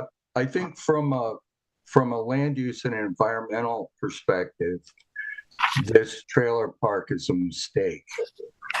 And, you know, in retrospect, it's in the floodplain, it's over density. It's what's happened in Montauk a lot of the last 70 years or whatever.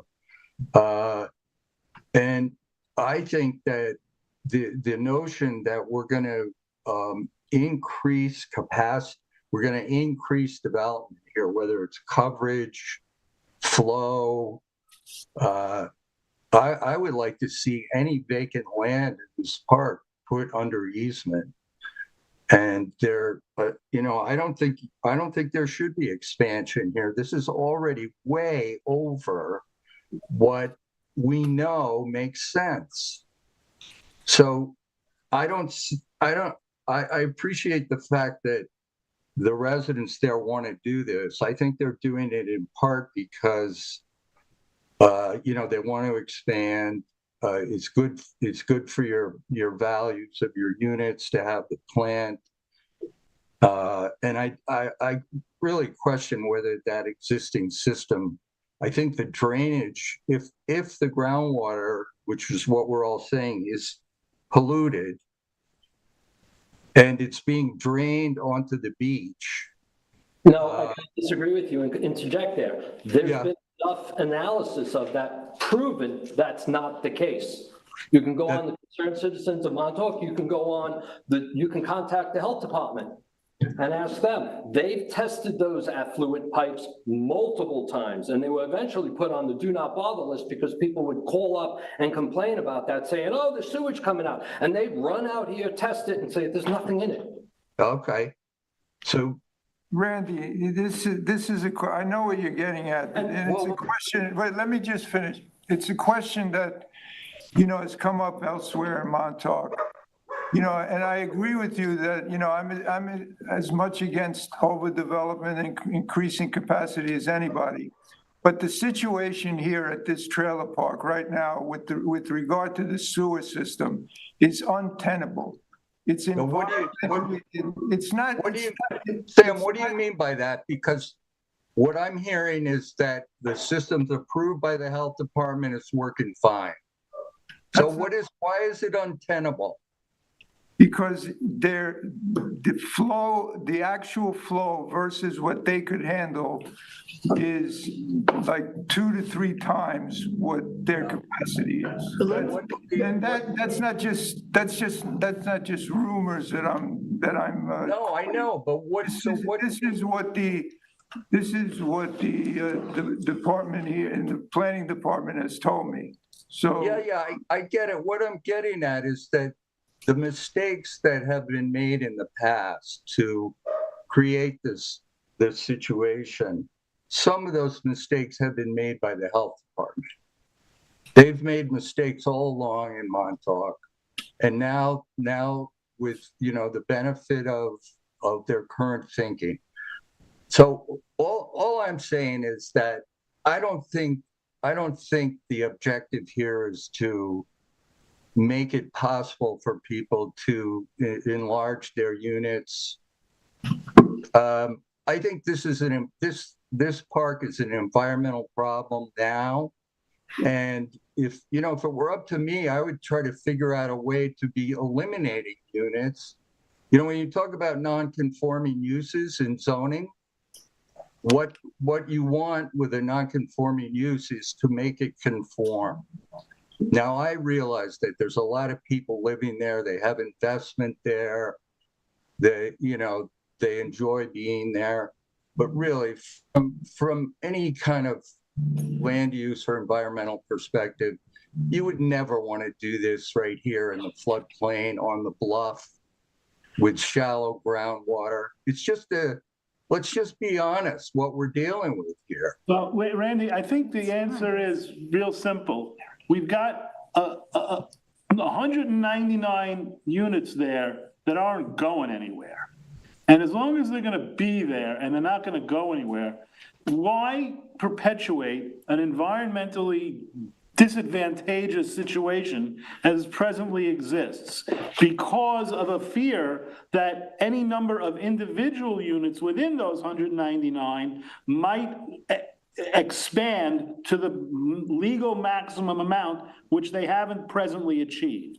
Well, Sam, I'm not saying you don't approve the plan. I'm saying that the people who live here has to share in the responsibility here. They're getting $200,000 of public money for their plan.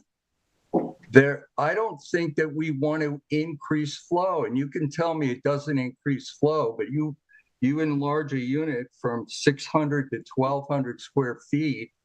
There's going to be more people using it. They can do that now. They can do right. Maybe. Well, they say they can do it now. I don't know. Randy, I think I understand what you're saying. This will only encourage that, right? Oh, it enables it completely. Fine. It only enables it. But you know what?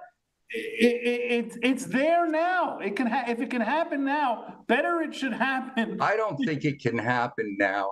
I think that's an exaggeration. Well, they're going to provide the paperwork to make sure that it can or cannot happen now. I mean, they're going to give us the legal. I think the reason they want to do this is because it can't happen now. It can't happen now because there's an awful lot of speculation going on. I would like, if you don't have anyway, I think we should be getting a restriction on coverage and expansion. All right, that is something that the board can discuss as we go down the road. You got anything else though besides that? Well, I'd like to know more about the drainage system that dumps water onto the beach. And going forward, we're going to get a stormwater system. Where is the water coming from that's going in those pipes onto the beach? So that comes from the road right now. That, just to give you a little more backstory, when the bluff was redone after Sandy in 2013, 14, there was a order of consent when it was done because there were some charges filed against us with that, which were all dropped. But in that order of consent, it talked about those drains. It talked about a stormwater system being installed if grant money ever came available. So this is a town and DEC order of consent, something that went through the trial, something that was agreed on by the town. So Well, what was their familiar with it. objection? They have the paperwork on that. You'll submit all this stuff, Yeah, I have it all. I actually have it right now. I can show it to you. What we've got now is very, very incomplete, and you recognize and Yes, understand that. totally. So Randy, let Okay, I just would like to know what drainage is coming out of those pipes, and what will come out of those pipes going forward? Rainwater. It's unrelated to the project, right? Completely Totally unrelated. We unrelated. still want to know, but. No, it's Yeah, completely no, unrelated, but yeah, you can't commingle waste and sewer. Well, what if the groundwater there though is being drained? You're gonna recharge Groundwater is 47, not being drained into the stormwater system. but you're saying you're gonna recharge 47,000 gallons per day in that new system. Correct. It's currently draining that same amount of flow now. And as everybody's familiar with, the water down in Ditch Plains runs north in the ground, not south. It's been documented numerous times. So it doesn't even run to the ocean.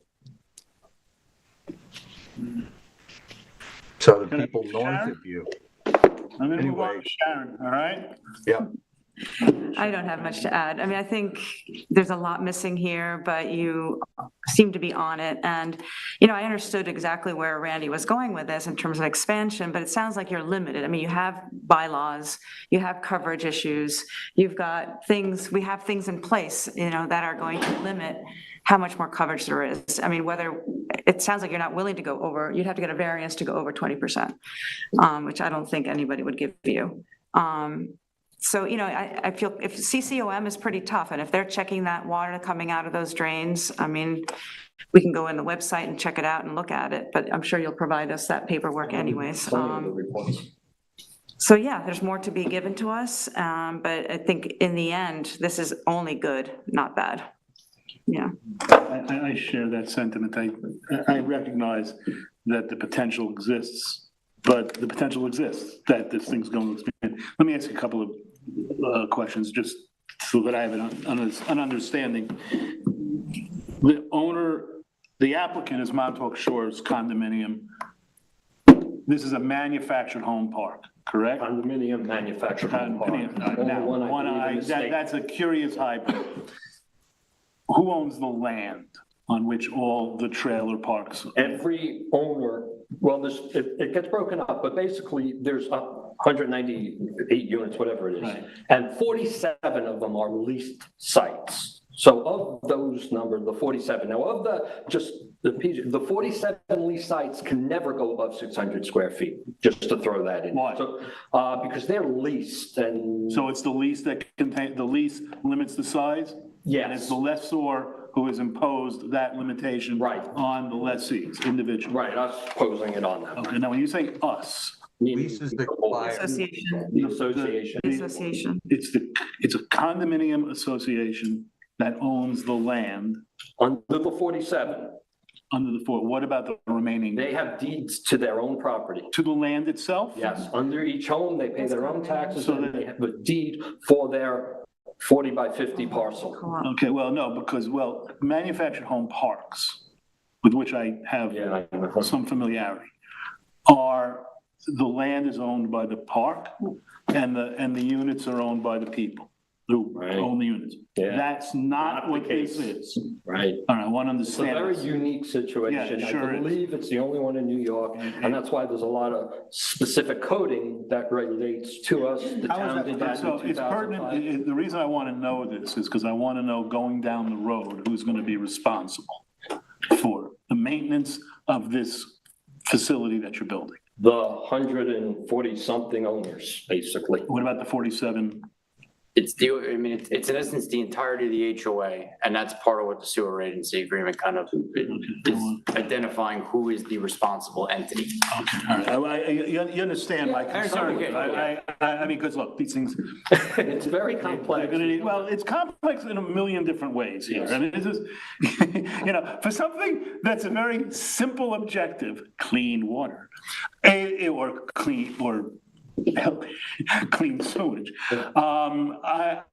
It involves, as I said before, many moving parts.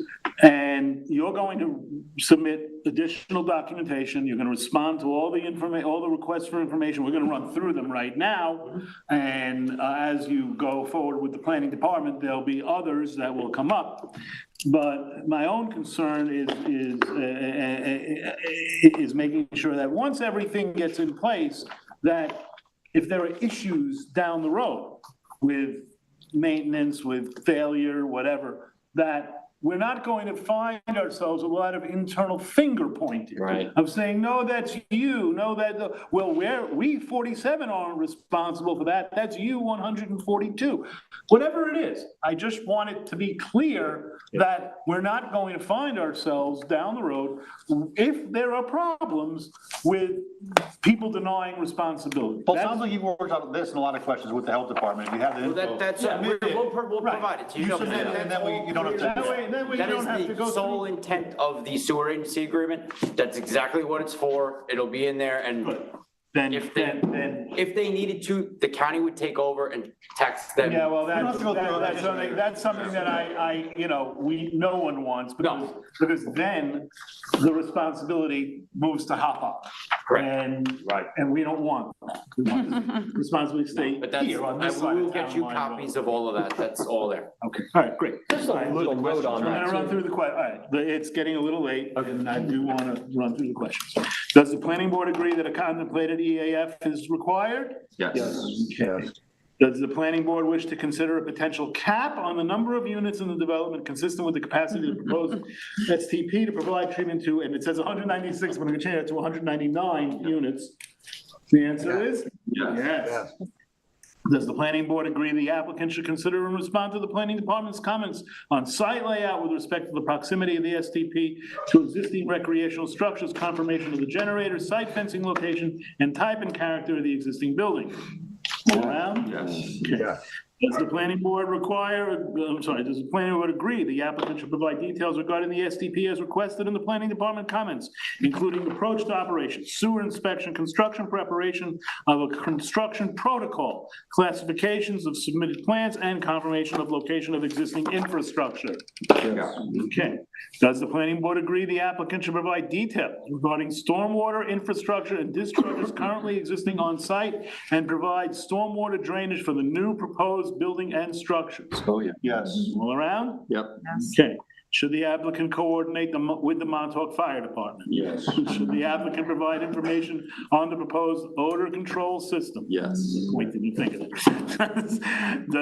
Should the applicant provide information on the proposed fuel type for the generator? Definitely. Okay. Should the applicant clarify the coverage information and present it in a manner consistent with the town code? Yes.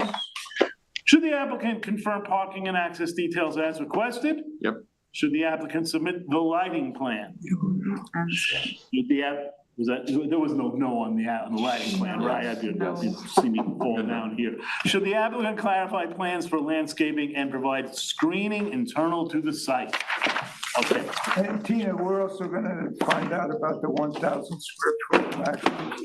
Yeah, we're gonna have to look into that. They have to provide their proposed framework for how units get upgraded, and, that's all very new information. Yeah. The way the calculations were provided looked like it was existing units. Look, that's obviously an area of concern to this board, which was not, addressed with what this board, I'm sure, finds to be sufficient detail. You don't want to run through that issue again. You want us to, and I've said this in the context of other applications on other matters. We need clarity at all times. And in this particular application, we really need it, because it's, as you agree, yourself stated, it's a unique, legally speaking, physically speaking, it is a unique parcel. And it has to be brought to us. That's it. The last thing that wasn't in the questions that I want to emphasize, and I think you heard it, was just telling us what you're allowed to do now. Because if you truly are not gaining the ability to build, I don't know how we have any grounds to oppose this. So it wasn't in the questions, but a lot of people said it. You should let us know what's allowed under your current approval, so we know we're comparing existing to, you know. I mean, Make it part of the record. yeah, definitely. I mean, in the simplest form, allowed to 20%. Okay. Well, there's some questions, I mean, Yeah. There's questions about expansion, and, you know, you're saying that, like, for instance. I mean health department, by the way. I'm not talking about. Yes, yeah, okay. Well, whether it's health department or lease issues, whatever it is, that, because it sounds to me like, based on what you were saying before to me, that you have 47 that are locked in on leases. So let's see about those, and, and let's see about what the planning department, the Suffolk County says about, I guess it's all of them, but, you know, but in addition to the particular requirements of the particular leases. The reason I'm focused on health department is because you're building a facility that would accommodate more flow, which theoretically could allow for more building. The other arguments exist today as they would whether this is approved or not. 20%, 15%, I think it's unrelated. Technically, maybe I'm the only one who thinks. Maybe I'm the only one who thinks that, but I just want to put a fine point on the health, what you're allowed under the health department now, because that would be the difference in existing versus proposed. Give us the certainty of knowing, no matter which way we look, whether we look at percentage or whether we look at square footage or, you know, covenants or whatever it is, that we know how big it's going to be. That's, I think the thing that you should take away from this meeting is that is a uniform concern of every single person sitting at this table and also on the internet. Randy. Virtually. My name is Jim Graham. Why don't you take the podium and introduce yourself and spell your last name, please. My name is Jim Graham, Graham. I'm the president of the board. Our rules right now state 1,000 square feet people are allowed, including a shed. If they do away with their shed, or if they do away with the shed, they can go to 1,000. But if they put a shed, an 8 by 10, they can only go to 720. So we limited them twice already because of the coverage issue. We had 1,200 at one time. And I think there's one house, so maybe that got it. And we said, oh, we're not gonna have enough coverage for everybody. And we had, you know, and we limited to 1,100. And we had permits in, we had to tell them, because this has taken 7 years, you can't go with 1,100 anymore, you're up to 1,000, and that's without a shed. But can't you change your? Randy, let me, and that's great, and we appreciate that, but understand that your reasoning for that is, and we respect it, it's different from our reasoning for that size limitation. And the leases are limited to only 600 because owners have to have an advantage. They pay a lot more money than a leasee pays. Okay. And that's, we don't allow them go over 600 square feet. That's a business decision that we don't. And that's in the prospectus. Their lease pays for a lot of what we run on. Okay. Can I ask you a question? Hold on, Randy, what's that? Your bylaws say 1,000 is the maximum. Yeah, we have it in our rules and regs and the bylaws. Can you change your bylaws? I've been the president for, I guess, 9 years now, and before that, I was on the board another 3 years, and changing the bylaws, I was always told would take too much. We never changed the bylaws. But you can. There's a process. I guess you can. I've been here 21 years, and I haven't seen them changed yet. I'm just saying there's a process. It's not a permanent. But I think we should summarize what we're asking for, just so we're really clear, right? We want to understand your bylaws. We want to understand what you're allowed right now with respect to the Suffolk County Health Department, right? Because typically they don't let sites over density expand. Right. So like, I'm interested in what your pre-existing flow permit allows. And then we also want whatever you have that shares that you're allowed the additional coverage under our code than is allowed in the resort zone. So there's like 3 pieces of information. all contributing to this one answer, and we need all the data pieces in order to get somewhere. I think the major reason people want to go bigger, I have a 600 square foot unit now. I have 3 kids. One of them's 30, and I'm sure he's married, and he's going to have kids, and I'm 71 now. I want to make sure that I can get a little bigger for them. I would never sell my unit, never. People say, oh, you got it, I have a great unit, but I just need a little bit more space. I have 2 boys and a girl. And I just want to have one room for my daughter, and the boys could, now with his wife. And I feel bad because right next to me used to be Jimmy Buffett. And I feel bad that, he passed, and I really didn't get to know him. Every time I see him on Facebook and everything, he's always smiling, and he was always smiling. So I really appreciate the time. I spoke to him, and I was lucky. All right, with that mention of Jimmy, which I don't think we've had in this meeting, we're gonna conclude this conversation. Thank you very much. See you again. Okay, thank you. Okay? Thank you for your time. I You should know appreciate that, it. and take all of this, which, by the way, any of this stuff that you want to submit goes through the planning department, the planning board, Wasn't right? through our office. Yep. All right? Okay. Again, thank you for your time. I appreciate Thank it. you. We Thank you. appreciate the efforts. Nice, enjoy. Sharon, you've got the only resolution on Yeah. tonight. I've been thumbing through, looking, I know I saw I have it it. before. You I have have it? Okay. Okay, in the matter of the application of Ross Athletic Fence, tax fact number 300-156-1-9.2. This is the resolution for the fence, site plan, special permit approval. I've read the resolution and move for its approval. Is there a second? Second. All those in favor? Aye. Randy? Aye. Thank you. 7-0. Okay, folks, we have a meeting in 2 weeks. We're not meeting next week. There's no meeting next week. We can, there's a lot of workflow in the town that needs to be regulated that we didn't anticipate when we made up the schedule. So we're going to go 2 weeks till our next meeting. Can I, someone? Motion to adjourn? Is there a second? Second. All those in favor?